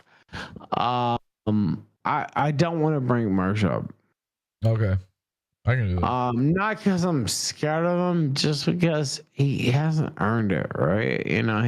He's not said anything about me, right? Like, Yeah. He will be mad that you have me on, though. Just to be clear. yeah, he will, and he always has been. But you know what? Gonna piss him Fuck off. him. Okay. Do you know about it? Do you know what's going on with his car? And he's got it repoed and stuff. Yeah, well, it's funny because you don't even have to have a car in Mexico because you can just ride around for like $3 all around the city. Like it doesn't even matter. Well, but like, he ain't in Mexico. He's in fucking Lakeland, Florida, and it's not going well for him. He's in a stinky little mood like right now. $55 around the city. Oh, I understand. He's in a pissy little man. mood, so he will be upset. I'm just warning you. Fair warning. Well, he knows because I tried to get him on a we were doing some type of festival or whatever, and he said I don't want anything. Now I will say this: I'm not gonna smash Mersh, just because he's been really nice to me, and if you want to smash him, go ahead. But like, I'm just not gonna do that. And the Dick thing, like, that's just like the most depressing thing ever. Like, so whatever. But I won't stop you from saying anything. Repeat what you said at the beginning. Actually, I wanted to ask you this. What about Alex Stein? Where are you sitting with him nowadays? I hate him. All right, good. We can talk about Alex Stein. And did you see any of Milo on Tim Pool? Yeah, and honestly, I love this MGM Grand jacket. Holy shit, that was pimp. I'm not gonna lie. God, that was pimp. I wish I had that jacket. I'm not gonna lie. They took that down off of YouTube. Yeah, I know, because they're pussies. But like the MGM jacket was like sick. I'm not gonna lie. Like you know what I'm saying? Like I'm from your same age bracket, and it was like, oh, MGM Grand jacket, like totally pimp. Like, yeah, that looked cool. Milo is a snake. Let's just be real. And so he happened to start my career. But I have no special loyalty toward Milo other than I won't attack him out of nowhere or like provoke him out of nowhere. Does that make sense? Yeah. And he's done a lot of great stuff for your show. And I think that the show we did all together, I think that was like a classic, honestly. Oh yeah.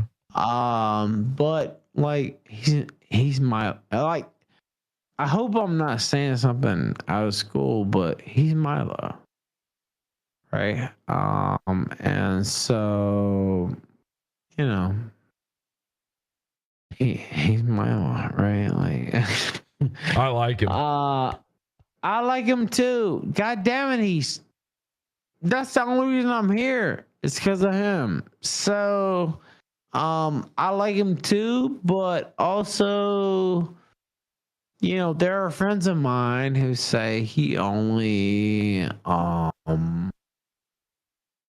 collaborates or tries to influence you when you're like totally fucked up and can't control yourself. And there's a little bit of truth to that, but you know what? That's my fault, not his. Yeah, true. And so like I can't blame him for that, and if it wasn't for him I wouldn't have a fucking career. And so I like him. I think he's funny. I think he blew Vito. If you know what the funniest thing was, give me your take on this. That the Dax tried to spin as Milo blew Vito out of the water, and I was like, okay, well, what the fuck did you watch? Like You mean Vito blew Milo out of the water? Yeah, that was excuse me. The Vito. Yeah, that's insane. Absolutely. His response to that shit was insane. Couldn't believe it because you could have said, hey, it's a draw, they had a fiery combat or whatever, but Milo absolutely fucking Vito rage quit. Milo made him rage. He left like in a little huff. Man, I'm old blood school. If you rage quit, you lost. You lose. That's it. It's one thing if you just leave because like, all right, you've had enough. It's time. But he left specifically in a moment where Milo was dunking on him. So that's a rage quit. You lose. Yeah, exactly. And before that, Vito's like asking about like, oh, what's it like to eat poop and stuff as a gay guy? And meanwhile, Vito's a gay guy. Like, what do you mean? So you're saying you eat poop? Well, dude, you know what? I'm going to go into something right here. I have never eaten shit in my life. And the whole thing is, oh, Ralph ate shit. Actually, I had a deviated septum, which I still have, by the way, from doing a lot of cocaine. And, excuse me. So, I'm like doing this. I'm like sniffing, and I'm sticking my finger in face asshole. And so, like, this is like, if you know anything about pleasing a woman or like, I don't know, you don't have to respond, but like, if you have your finger in a woman's asshole when they come, it's unbelievable. Like you can feel their asshole tighten around your thumb while they come on your cock. And so again, not trying to get too graphic, but it's true though. You know this. Yeah, if you know what you know this is true, right? Their asshole tightens completely, and they like completely like are at your mercy. Like you know, this is the truth. And so, I shouldn't say this. So Denis, for example, who's like a 9 out of 10, Mexican, you know, hottie. But I used to stick my thumb not fully in her asshole, but like kind of in her asshole, because when she would come, I could feel it because her ass would squeeze around my thumb. And and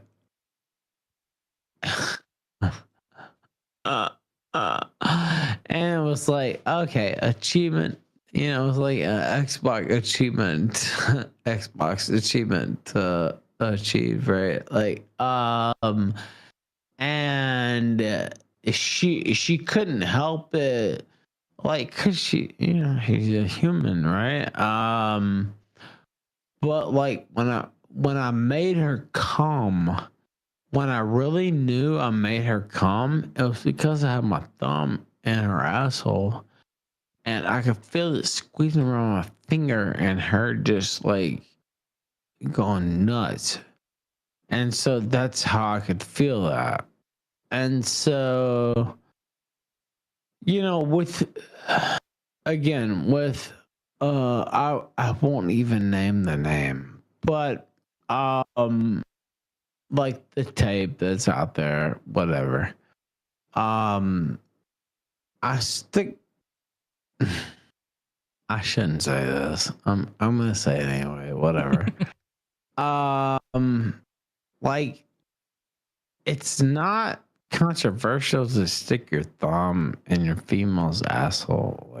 Like that's kind of a normal. Like, am I lying, Jesse? Like, I'm serious, and I swear to God, you gotta put something up there. I mean, like, I swear to God, and I know you're recording me. I don't even care, but like, I'm not recording you, but like, is it really that? It's not crazy. Like, it's like, okay, yeah, it's erotic. So, it's an erotic feeling, you know. It's like, well, because they want something up their ass. They want something up their ass. I've been saying that for years, actually. They want something in there. And if you can get your other thumb in their mouth at the same time, that's like they want to be plugged up. I'm taking it from that. So not myself personally, but giving it. But regardless, so people are like, "Oh, Ralph ate shit." A person, you know, if you say that, you have no idea what sex even is, honestly, right? Like, and you just make them wash out their butthole ahead of time.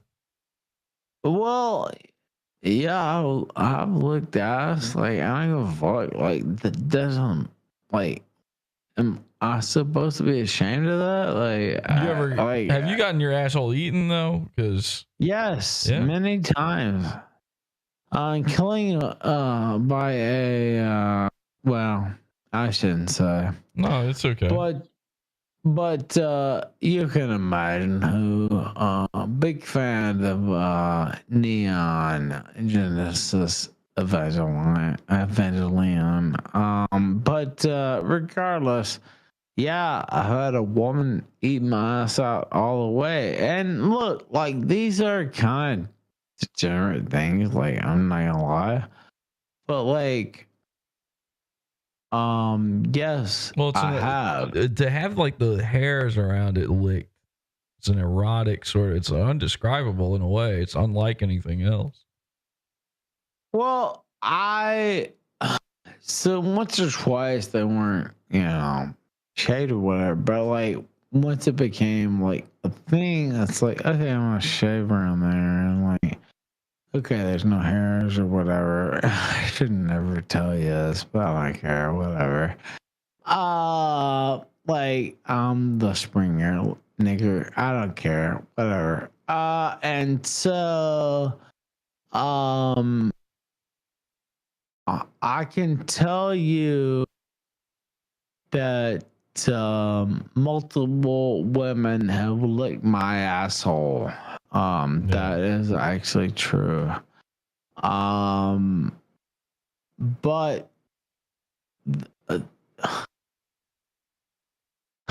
boy, you really threw me off, you fucker. I didn't do anything. But like, that's not crazy. That happens with everybody. Like, is that crazy? No. That's what I'm saying. Like, I had a bitch go down, suck my cock, fucking shove it down her throat, and then could get the balls in and lick the hole at the same time. Yeah, that's what I'm saying. Like, okay, it's like, I mean, to somebody hearing it and they don't understand or they don't have sexual experience, like, yeah, it sounds like insane. But I've had close personal relations, lick my asshole, right? And that's maybe that's fucked. I don't know, but like that's happened, and so it is what it is. But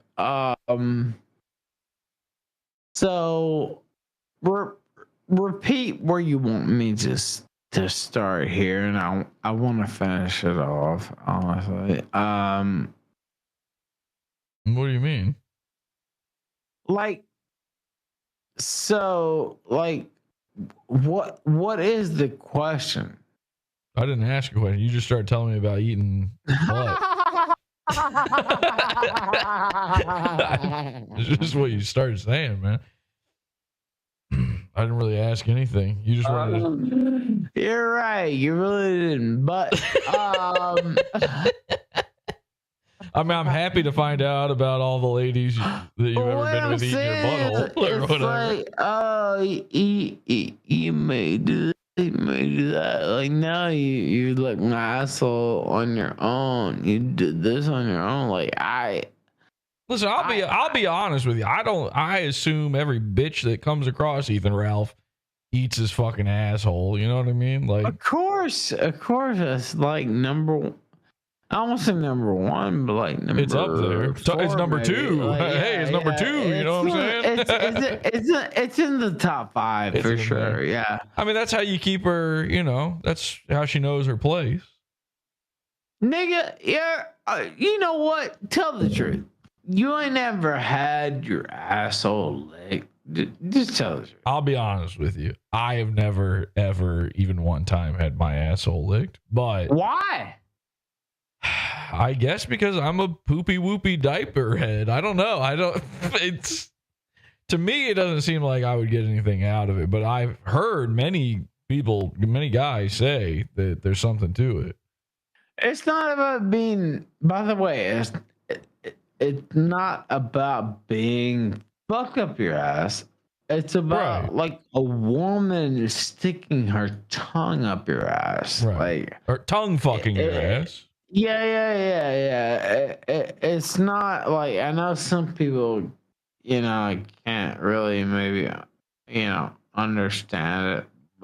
But, and again, look, dude, I'll just say, I love it. It's just degenerate. Don't go that way. But hey, listen, a lot of it is just, you're trying to get nasty. I get it. But I'm just trying to be honest with you guys, right? Like I could sit here and lie. Yeah. And I could sit here and say, "Oh no, this never happened." And I have never named any specific individual, by the way. But I mean, it's titillating, right? And so You like getting your nipples sucked? I never really cared for getting my titties sucked because they kind of hang low because I lost so much weight anyway. So like, I never cared about that. I did like getting my asshole sucked though. Yeah, that's true. They suck it? No, I didn't suck it. They sucked. Right, I'm saying they suck on the asshole. They suck my asshole. Yeah. Okay. I didn't know they sucked it. No. By the way, no specific names, of course, whatsoever.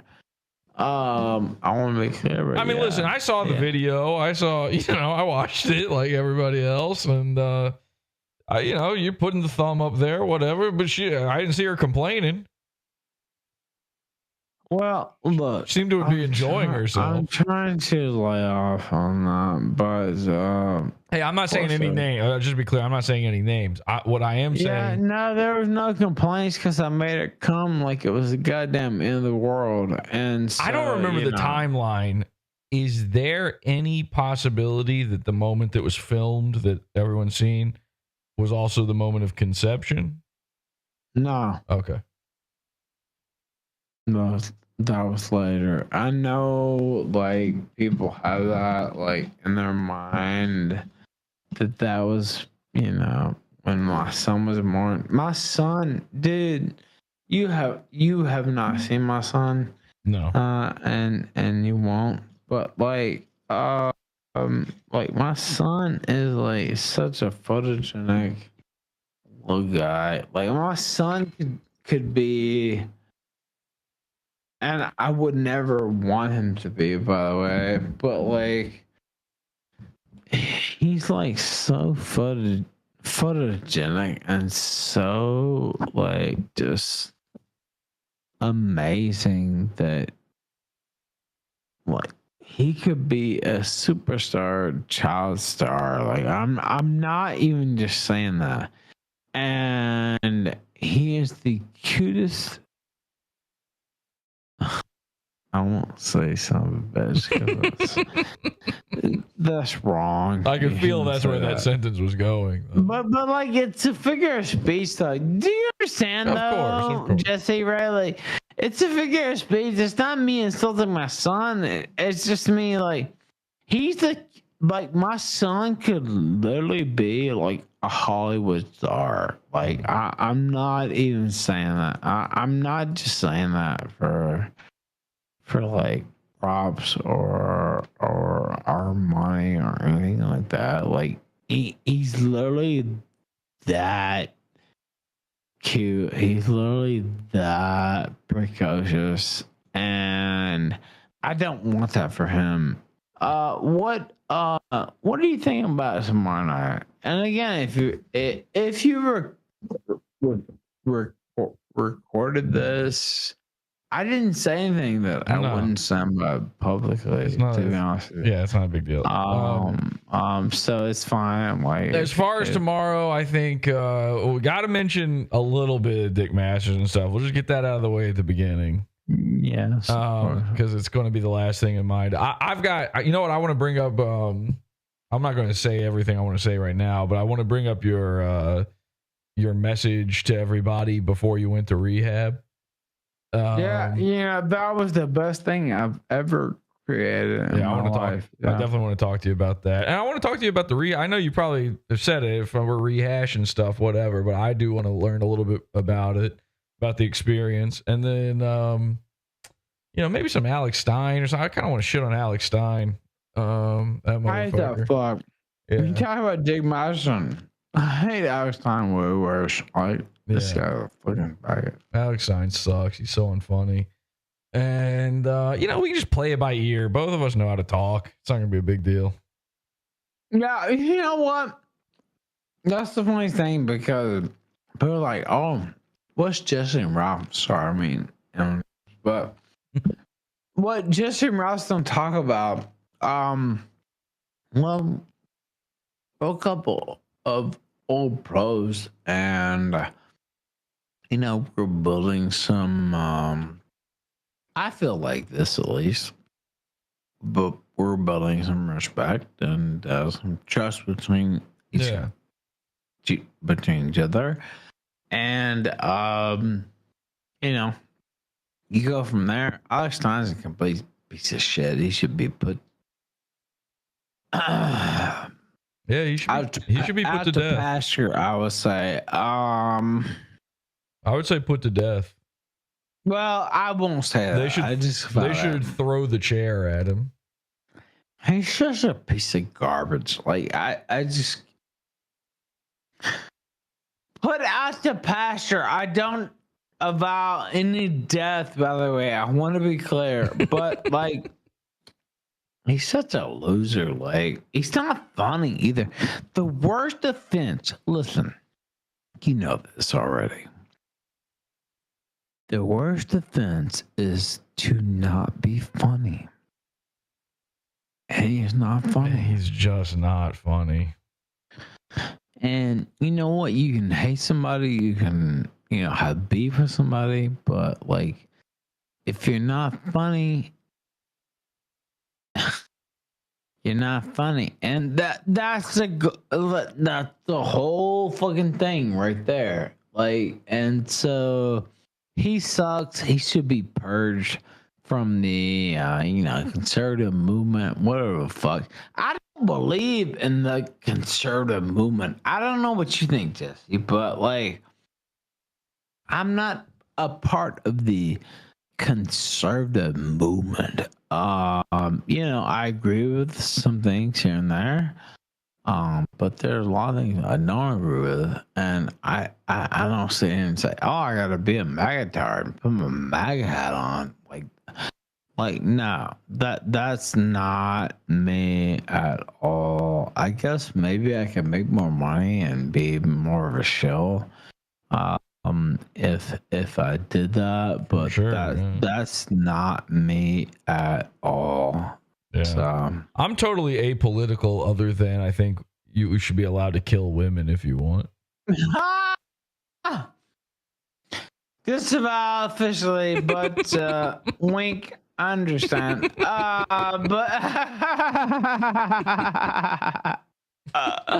You know what?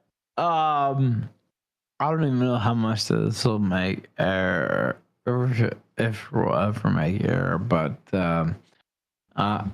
I had a lot of fun talking to you. And it's funny because, like, I'm not even trying to slam Dax, but like,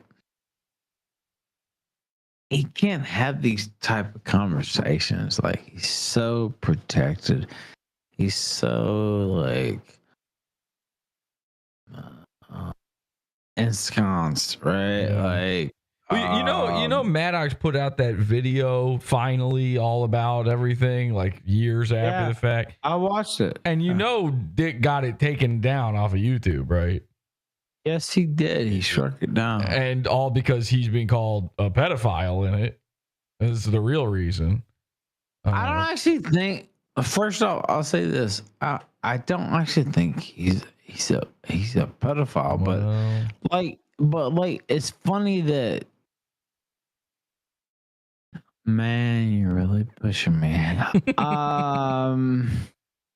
I don't think he's a pedophile, but like, it's like, okay, you said everything and anything and everything about Maddox, and now all of a sudden, strike his video down. Like, okay, well, that makes you a faggot. Yeah. Right?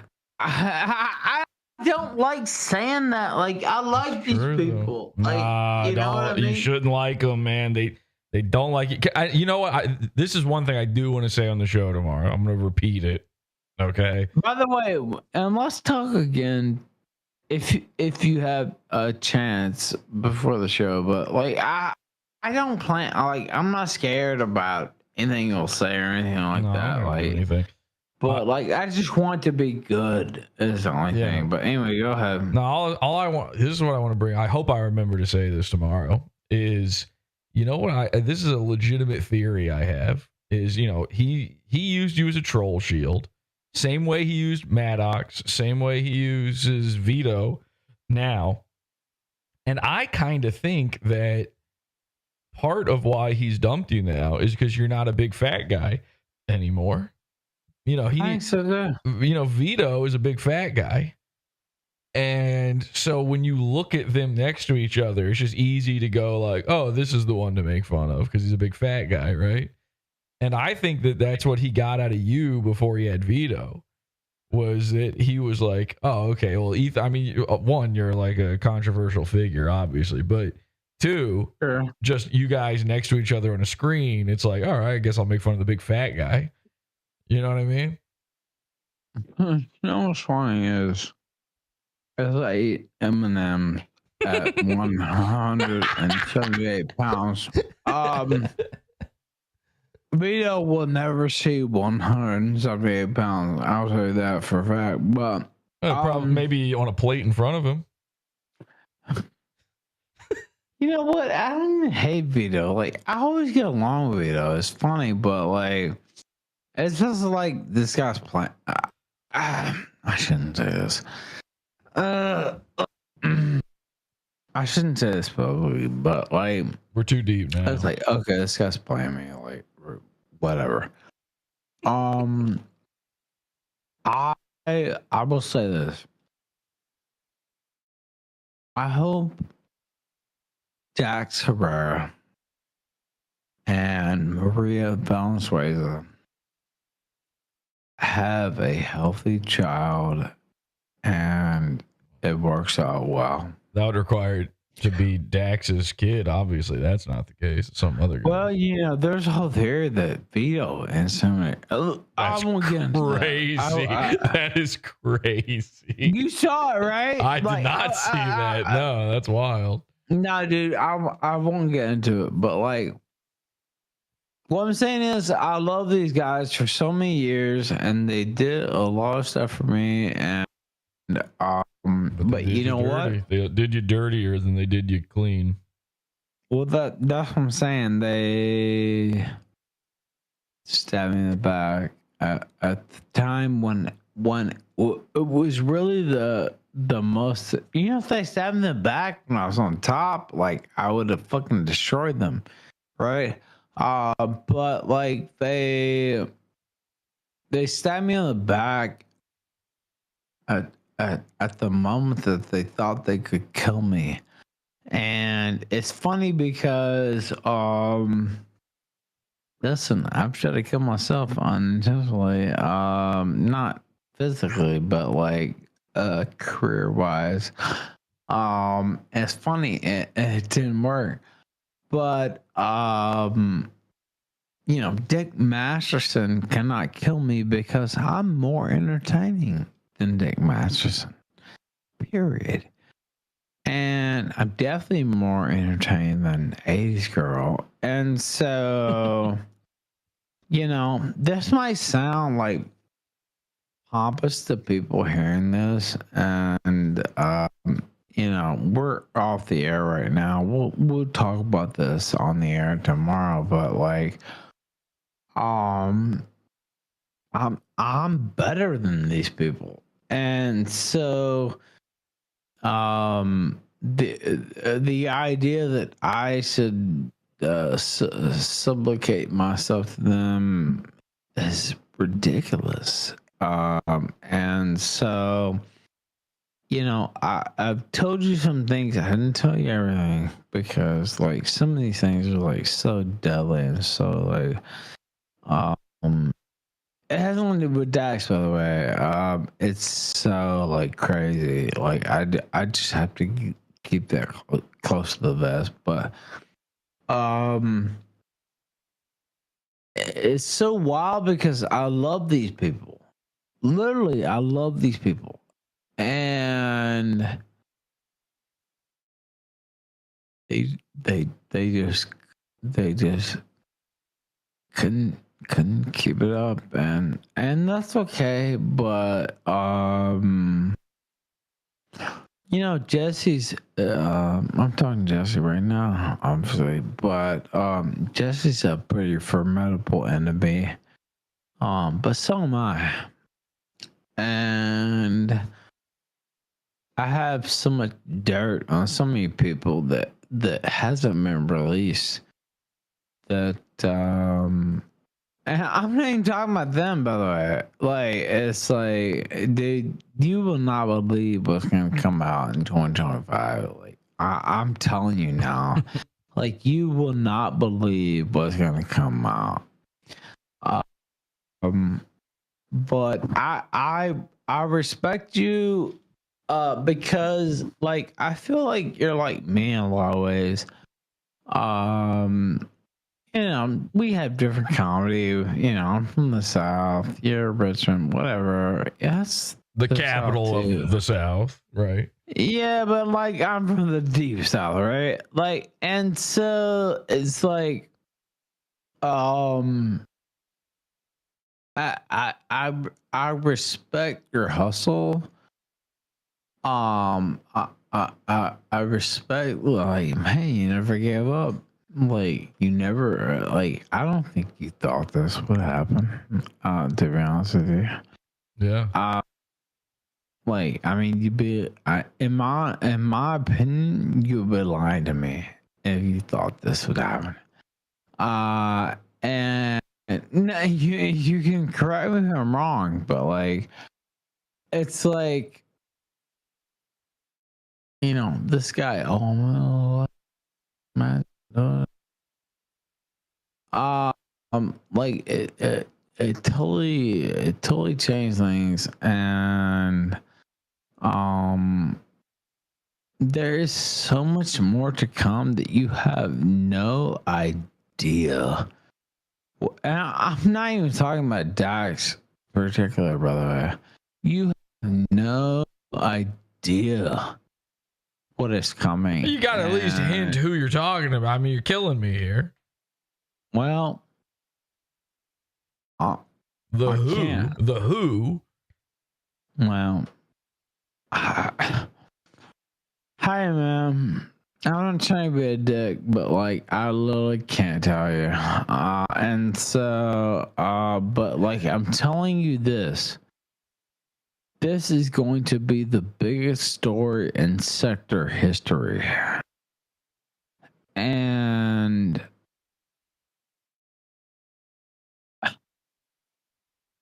okay, first up, let's just stop now. What are you gonna do tomorrow? We're gonna talk a little bit about Dick. We're gonna talk about the rehab video. We're gonna talk about. Sure. By the way, that was the best thing I've ever done. Period. But yeah, go ahead. We're gonna talk maybe a little bit about Alex Stein. I don't know, and then we're just gonna fucking wing fuck it. Alex Stein. He should be put to death. Yep. Yeah, go ahead. Yep. And then we're gonna fucking wing it, man. I don't know. I'll think of something. You know what's so funny is, like, me and you are like totally simpatico on like almost everything, and the only thing that ever kept us from being like, and we get along and we have great chemistry, but the only thing that kept us from like really nailing it was Dick Masterson. Yep. Like, that's it. Because I don't have anything personal against you. I don't give a fuck. Like, we you know, I mentioned Bibble earlier, but like, you know, it's not just Bibble, but it's like so it talent can see where people are going, right? Yeah. And you don't have to tell them. You don't have to you know, push them into the area. They just know where you're going because they're good. Right. And so, you know, a lot of part of me feels bad about Dick, but you know what? It's a new era. And so You know what? So, It is a new era, and you got to free yourself from those chains.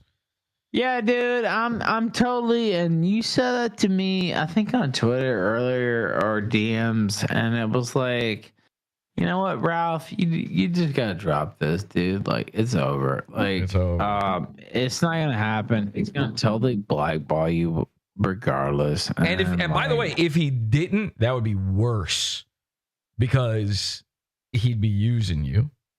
If he ever tried to turn it around with you, that's fucking look out. Better be looking over your shoulder. When's the next shoe gonna drop?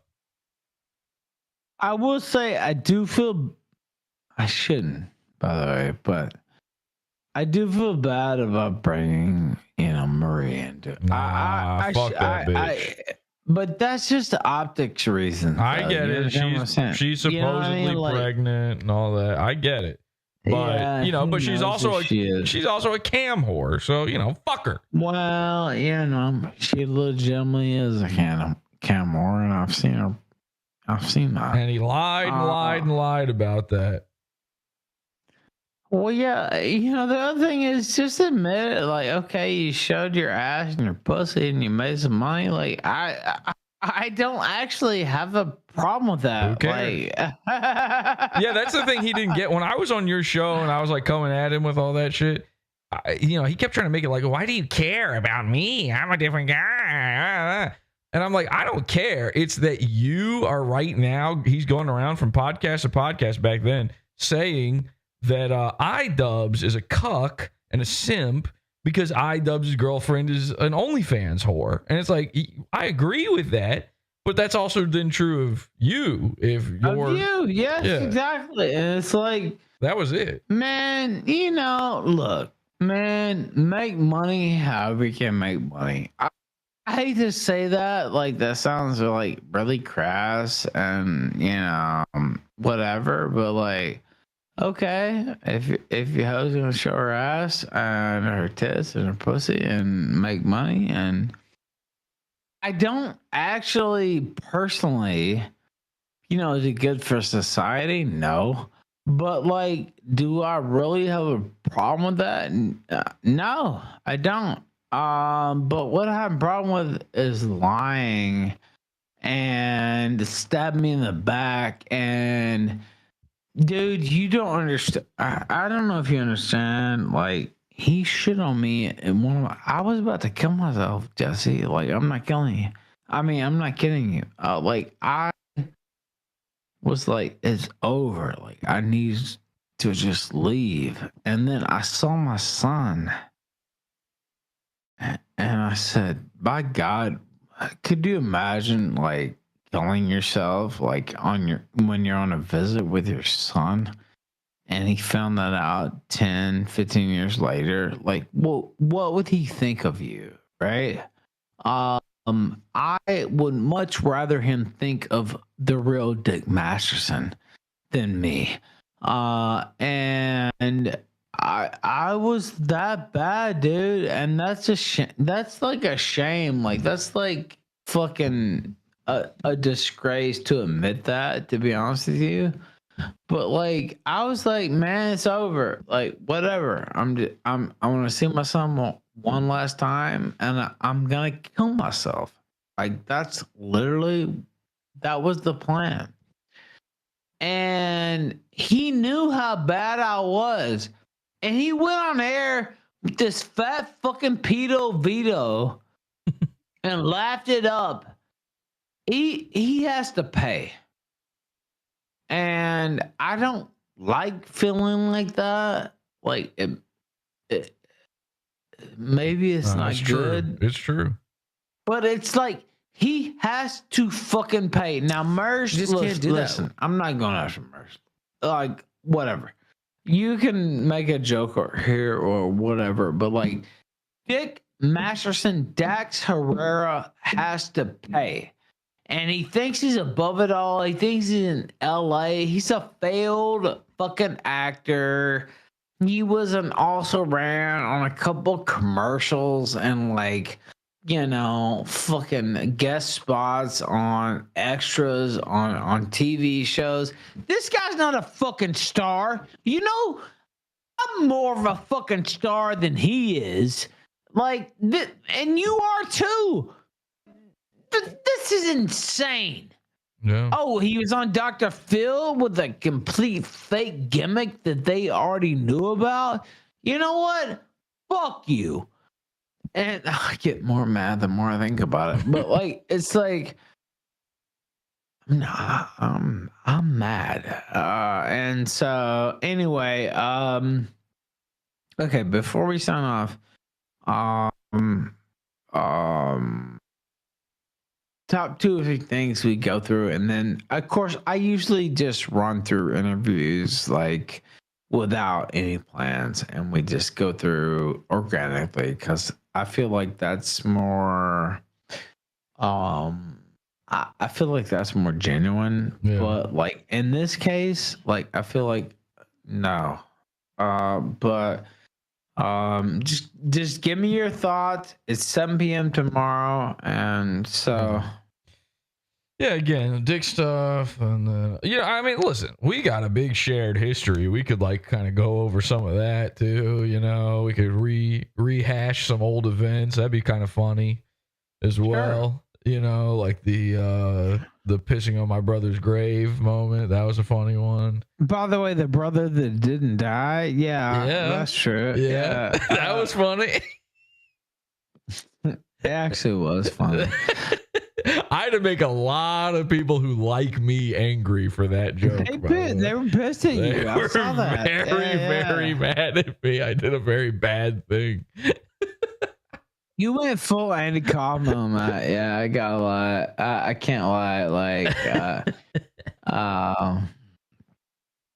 But let's do a little run through. Of course, we'll, when I'm on the air tomorrow at 2 p.m., I'm on the air, and so we can't plan anything then, right? It's just it's live, right? And so we'll be fine. We don't even have to think about it, man. It's gonna be fine. Dude, me and you, it's so funny because we've had beef and this and that, but me and you just seem to get it. We're copacetic when we actually talk on the air. Yeah. Maybe it's because I don't know, I think you're from Richmond. I'm from Memphis. It's it's just copacetic, right? It just goes along.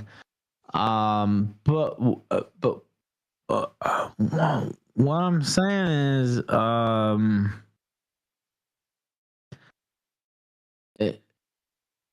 we can really nail this, and it's not even about burying Dick Masterson.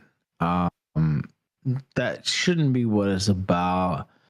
We should talk about County. We talk about all this crazy shit, but obviously this has to come up, and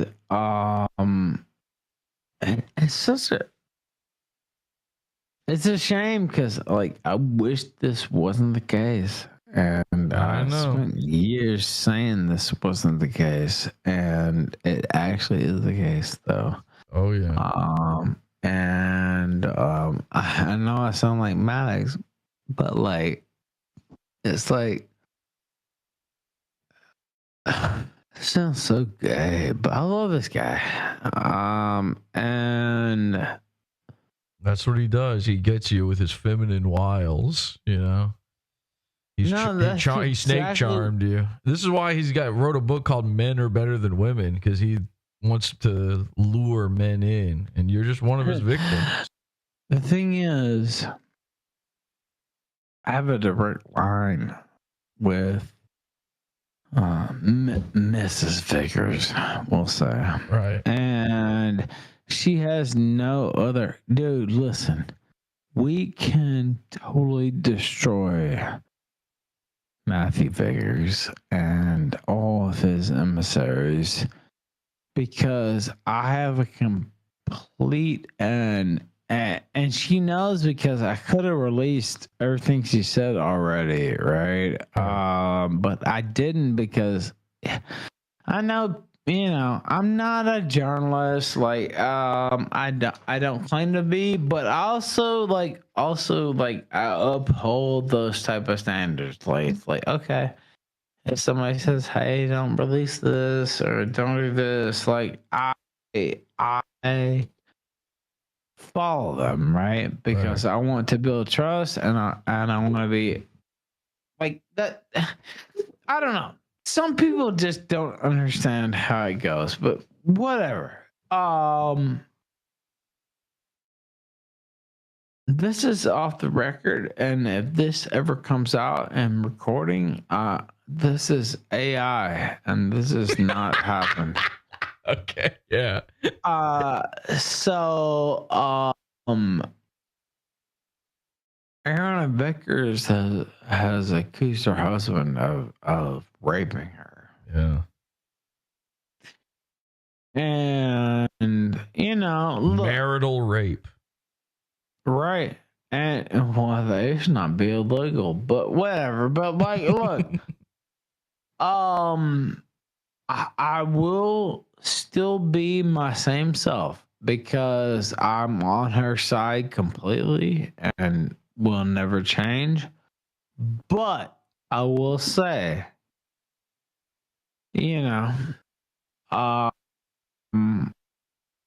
prove it basically, because I would be the biggest hypocrite in the world if all of a sudden I said, okay, he raped her, and I just don't. I'm not comfortable with that. But the fact is, I've already had through emissaries file FOIA requests on all this stuff.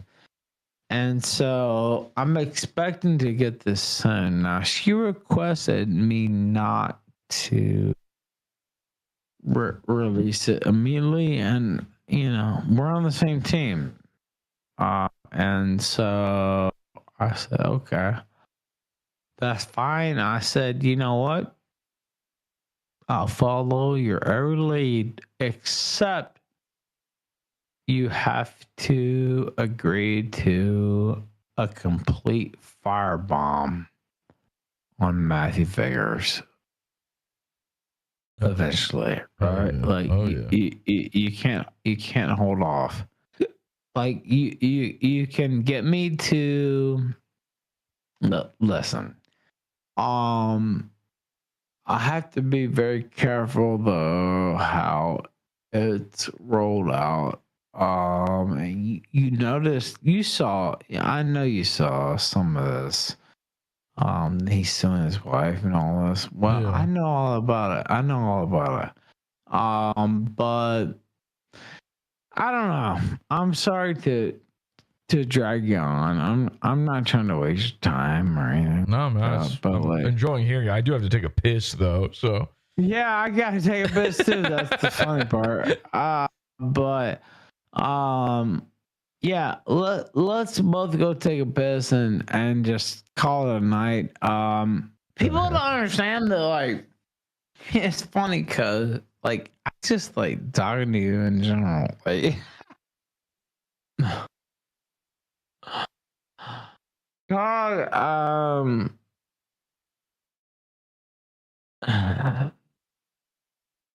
it's sort of unreal because it's gonna come out soon. I'm gonna give you a tip.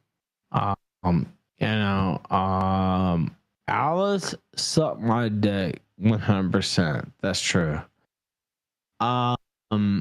Is that why she's retarded now, or?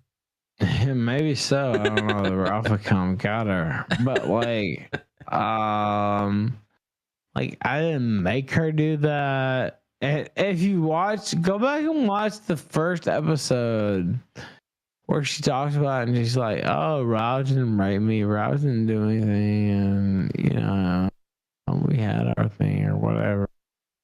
And then watch the next week, and then all of a sudden it turns into I raped her. I would, first off, rape doesn't turn me on. rape makes me sick. Like I like if a bitch doesn't want to suck my dick or jump on it, like it and Or you get- can or believe get it the or thumb not, up the like it butt. makes me ill. Like I don't want a part of that. Like it makes me like I don't know. Like you can't even hold your nose to fuck my cock. Like I don't want anything to do with you. So that's always been my position, but like I don't know. It turned into a thing. But if you watch the first week of her on the Casino and she says I didn't rape her, didn't do anything wrong, and then the second week she changes it because she can see she can make some money, and then the third week I don't even think she's saying anything about the third week because they cut her off because they don't want to give her any money. Like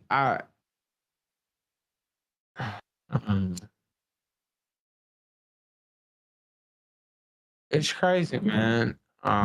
It's my fault, man. I shouldn't have fucked up. Whatever. Like, I can't. I wish I could sit here and just blame everybody else. You know what I mean? But when she was sucking you off, did you put your thumb up her butt or? No, she just sucked my dick. She has some really nice titties. I sucked her titties. Did she eat your butthole or no? No, she sucked my dick, but it was really slow and like. Yeah. I never had my dick sucked like that. Honestly, I mean, I'm being truthful. She sucked it so slow and so sensual that I'm not kidding, man. I know you're laughing, but like I'm not kidding at all. Like she sucked it so slow and so sensual. Like honestly, it was the best like dick sucking I ever got, but it was top 3 for sure. Like it was like. It's probably a fat girl who did it better though. Some shit. Yeah. But like it was like that. I was like it raised your eyebrows, is all I'm saying. But like I didn't rape the fucking bitch. Like what the fuck, dude? I don't take any pleasure in raping anybody. Because like you do it for the sport, not for the. Well, no, it's not just for the sport. It's because like it doesn't turn me on. Right. You know what I mean? Like, oh, I have to fucking raise somebody. I have to do this or that. Like that makes me sick. Like I. You know what? Okay, I'll tell you.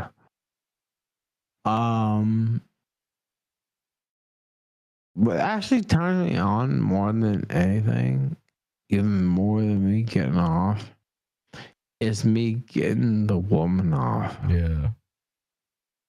And me making them like, oh wow, he got me off. He really made me calm. Like, he really fucking did this. Like I can come anytime I want, like, and just jack my dick, like, whatever. It's no big deal, right? Like, what really gets me off is knowing, and I've had this said to me, and I'm not trying to brag or anything, but, like, what really gets me off is the woman saying, you got me off, you made me come, you made me.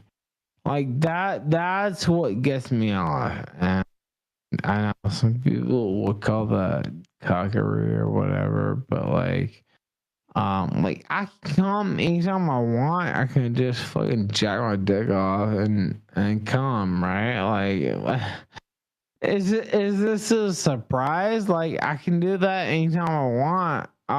What really actually feels like an achievement to me is making the woman come. Right.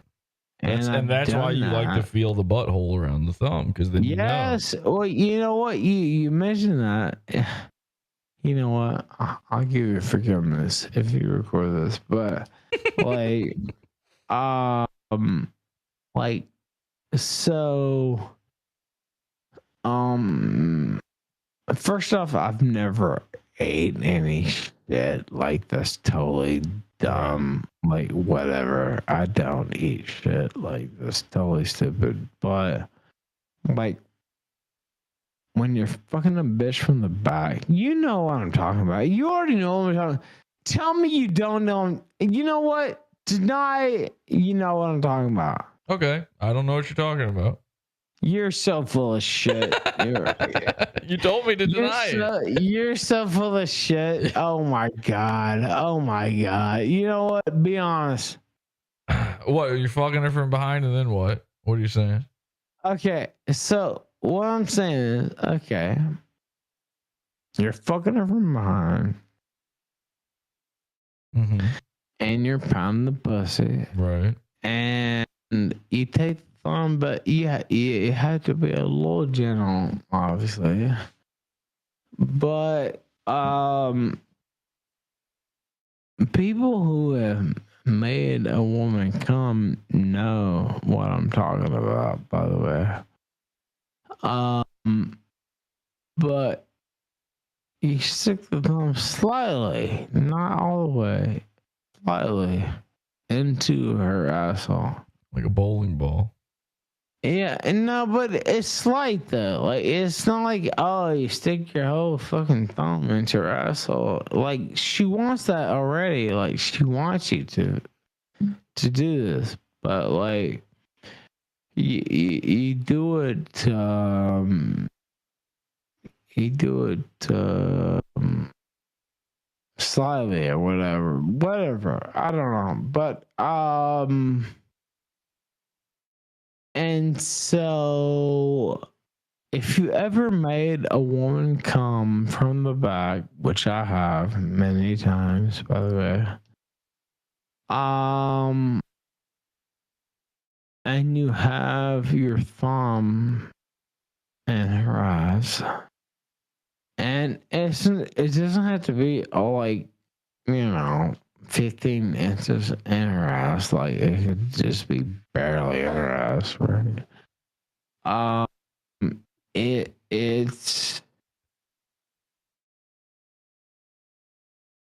It's something that they love. Like I don't know what to say. It's hard to explain, but it's part of nature. Yeah, but you know exactly what I'm talking about. You know what, Jesse? Tell the truth. Listen, a woman likes something, plugging her up. Well, so when you stick the thumb in your ass, you can feel the thumb squeeze your ass when they're really coming. And you know what I'm saying is the truth. Like that's why you're laughing, because you know exactly. I've honestly never put my thumb in a butt. I really haven't. But I have put my dick in a butt. A lady's butt, not a guy's butt. Just to be clear. I hooked the bitch up the ass too, but it doesn't have to be up her ass, like, because like if you're really doing it right, her butt will come. Yes, that's what I'm saying. That's exactly what I'm saying. The female butt can come. Please clip this. I don't give a fuck. Okay. Because like this one's all right. This one's on the record. Yeah, it's on the record. Okay. Because like bingo. It's women don't want to admit it, right? But like and people say, "Oh, Ralph ate her shit and did all this." No, I didn't. Never. I don't want to eat any shit. But we're on the record saying a female butt can come. Yes, 100%. I've seen it. I've seen it with my own eye. I've smelled it with my own nose. You know what I'm saying? Like, you know what I'm saying? It's true. It's true. I hate to. I almost say it to I've seen a woman's butt squirt. That's what you're trying to say. Okay, I'll pull back a little bit. But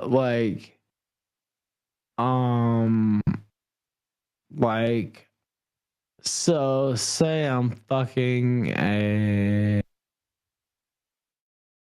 hot, insanely hot, 10 out of 10, 9 out of 10 female, and you have your finger not necessarily totally a prize, right? Right. But she wants it. She wants it. You're getting familiar. She wants that, right? Yeah. Yep. It's the implication that it could be more if she's not careful. Yes, that's exactly the truth. Exactly. You're basically saying to her, we could play this one of two ways. You want just a little thumb, or do you want the whole shebang? And I've had people say, hey, wait, hold up, pull back a little bit, and that's fine. I understand that, right? But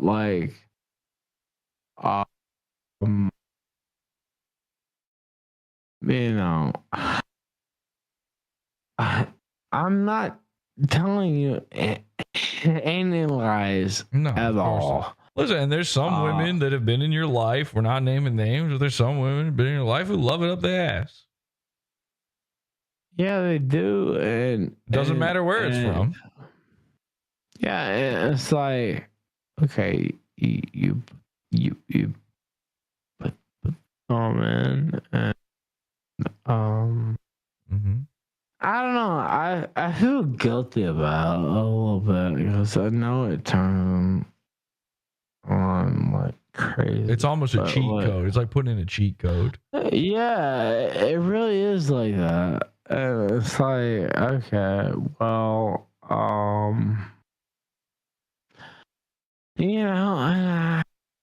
but I love pussy.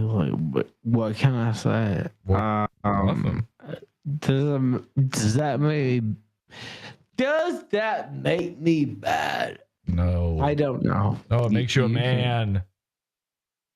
Yeah, and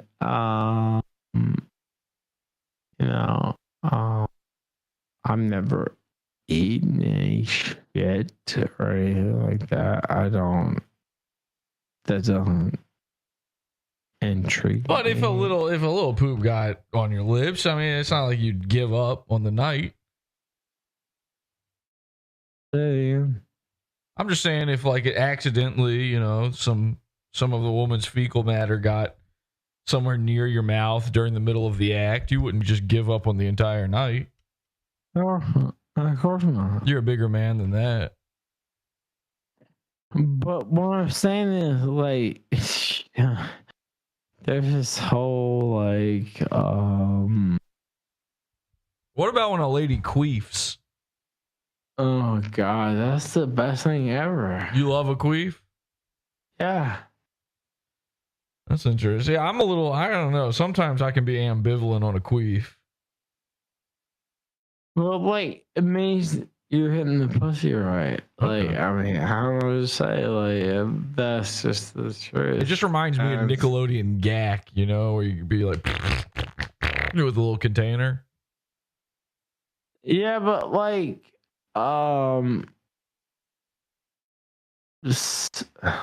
man, you really threw me off.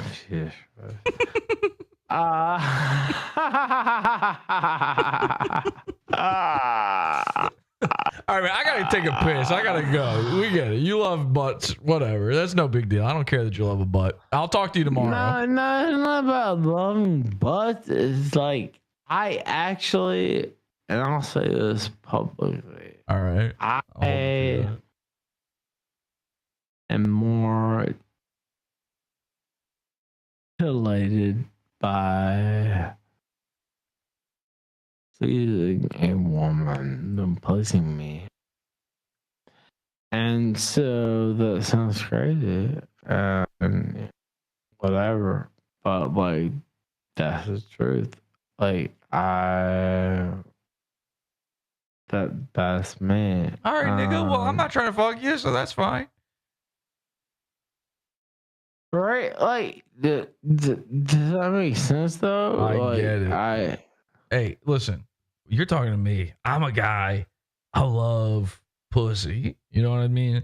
And I love a woman's pussy, and I love her titties.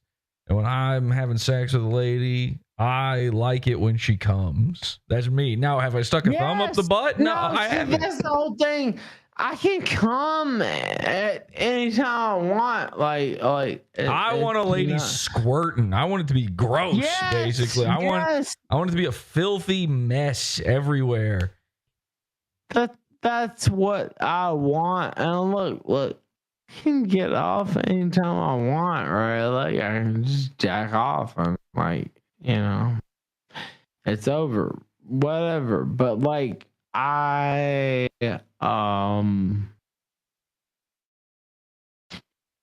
you really got me. But like this sounds gay, honestly, but like I can get off anytime I want, right? That does sound a little gay, yeah. Yeah, I'm like I can jack off and get off anytime I want, but like I take pleasure and take pride in being able to please a woman, and so would you fuck Ariana?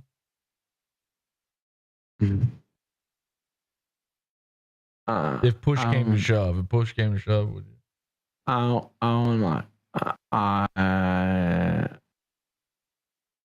obviously I won't answer that. So yes, sir. No, I just no comment. Okay. But what I'm saying is like,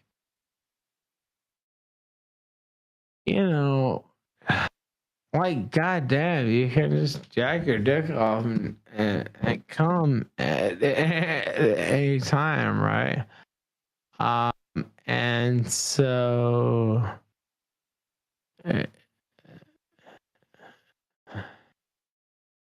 Boy, you're really trying to get me. I'm not trying to. I gotta go pee. You are a son of a bitch, motherfucker. I'm trying to go take a piss. You are a son of a bitch. And you refuse to let me go pee pee. You want me to know about the butts.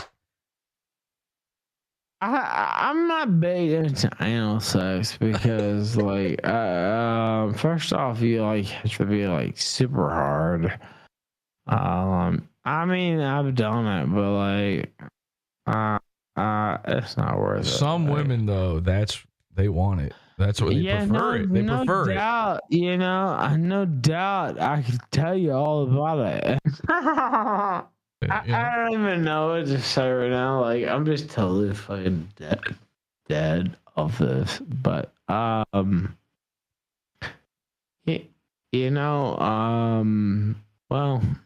it is what it is. Truly. So, I'm sure people are actually listening to this now. No, nobody's listening to this. It's just me and you. It's just me and you.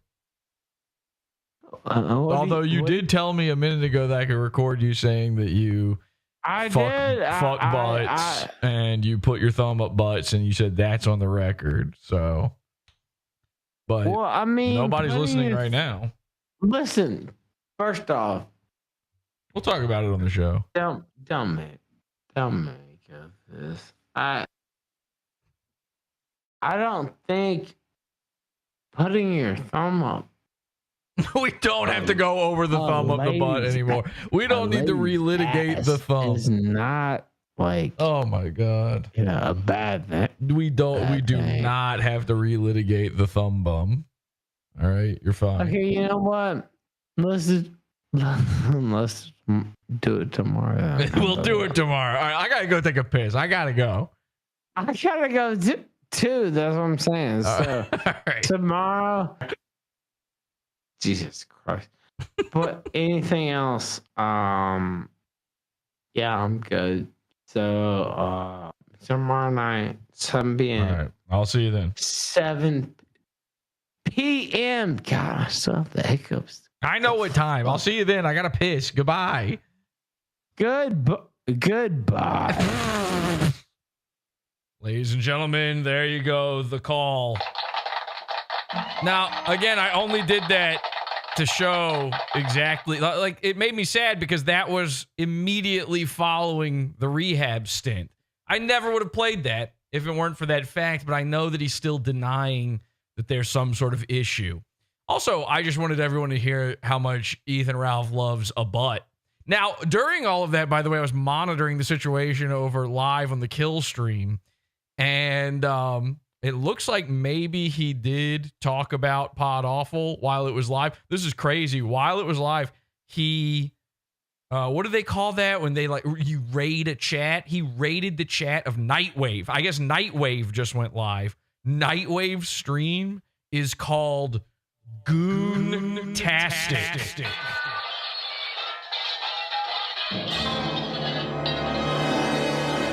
It's like he knows. All right, so let's see. I just paused at a random spot here. I think maybe he might mention the stream. That was never going to happen. So, 500 says, you seem to be doing good, man. Don't let a little setback bother you. That's part of the game. Well, the call he recorded was this is live over from a just month ago. A little bit ago. So, and again, I haven't heard the call. It's not what it seems. Was that really so bad? No, because I remember the call. There's no way you remember that call. There's no way. But I'll also say that I don't see how that really harms me, honestly. Exactly. Thank you. Yes. And of course, you heard I had full permission. So 100%. What would harm me? You know what would harm me? Going on there and debating with a faggot like him, a failed comedian. Whoa! What? Failed comedian? Just to be clear, Podawful did have twice the number of viewers as a kill stream for the entirety of the show. Being like him who, you know. This is not, I mean, listen, it's not a pissing game, but if you want to talk about failed, you can't say that, Ethan. I'm trying to help you, man. Got fucked up the ass by Dick Masterson. I'm not Mersh, and I'm definitely not you. Listen, you can't, we heard the call. You're still in love with Dick Masterson. He charmed you. He hypnotized you. He, what is that thing that the Twilight werewolves do or something? He imprinted on you. And he glamorized you. You know, has been on a jihad against him and Mersh and other people for years and years and years. Oh, man. You haven't seen the episode, Ethan. This is retarded. Because he really has nothing else. I can say. What else would I need, by the way? There's like entire channels that all they do is Ethan Ralph. Here and talk about anything, including drug abuse. How about you talk about the one thing that you actually want people to talk about with you, the butt stuff. And this is a guy whose whole career is based off getting fucked up the ass by... Okay. Let me be clear. After that phone call, I think if one of us had an entire career based off of things in the ass... Dick Masterson. And I know Dick and I are not cool. That's true. But, like, that's his whole career. You know what? He's talking out of turn. I'm not going to take... I'm talking back. I'm talking smack. He has a sobriety issue. And so I am going to forgive everything he says here. I'm going to be the greatest guy, the magnanimous one, and I'm going to allow this one to go. Wait, hang on a second, though. We should just real quick. I mean, since he did raid Mersh's chat room, speaking of Mersh, yeah, Goon-tastic. Mersh brazenly called this episode Goontastic. Let's see what this is about. I just want to let the regular weeknight viewers know that we absolutely So quiet. helped out our girl Harley. Oh, God. It's just a cat diary, folks. This is what they're reduced to. It's just a cat diary. Ethan, the guy you want in your corner is not the cat diarist, okay? Anyway, thank you all for joining me for this one. I hope that we can do something to save Ethan. There's many kind messages in chat. The entire chat was filled with people saying, we love Ralph. We love Ralph. Everybody seems to be on your side, Ethan. I hope you'll understand this was tough love. And by the way, I don't monetize this stream whatsoever. No ads, none of that. Join the Pizza Fund, Podawful.pizza. I'm not going to do an after show on this one or anything. Just support the show, Podawful.pizza. Till next time, have an awful day. Bye. Happy to have been here, by the way.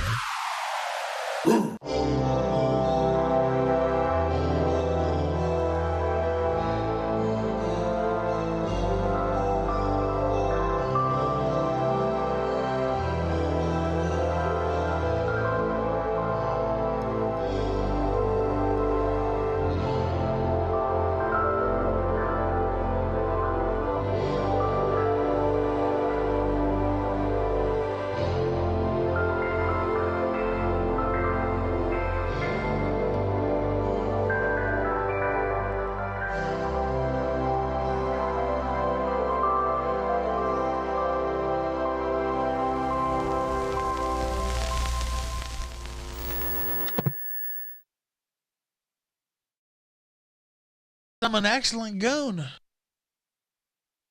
Actually, my penis is quite sizable. Pantso! Can I get a latte?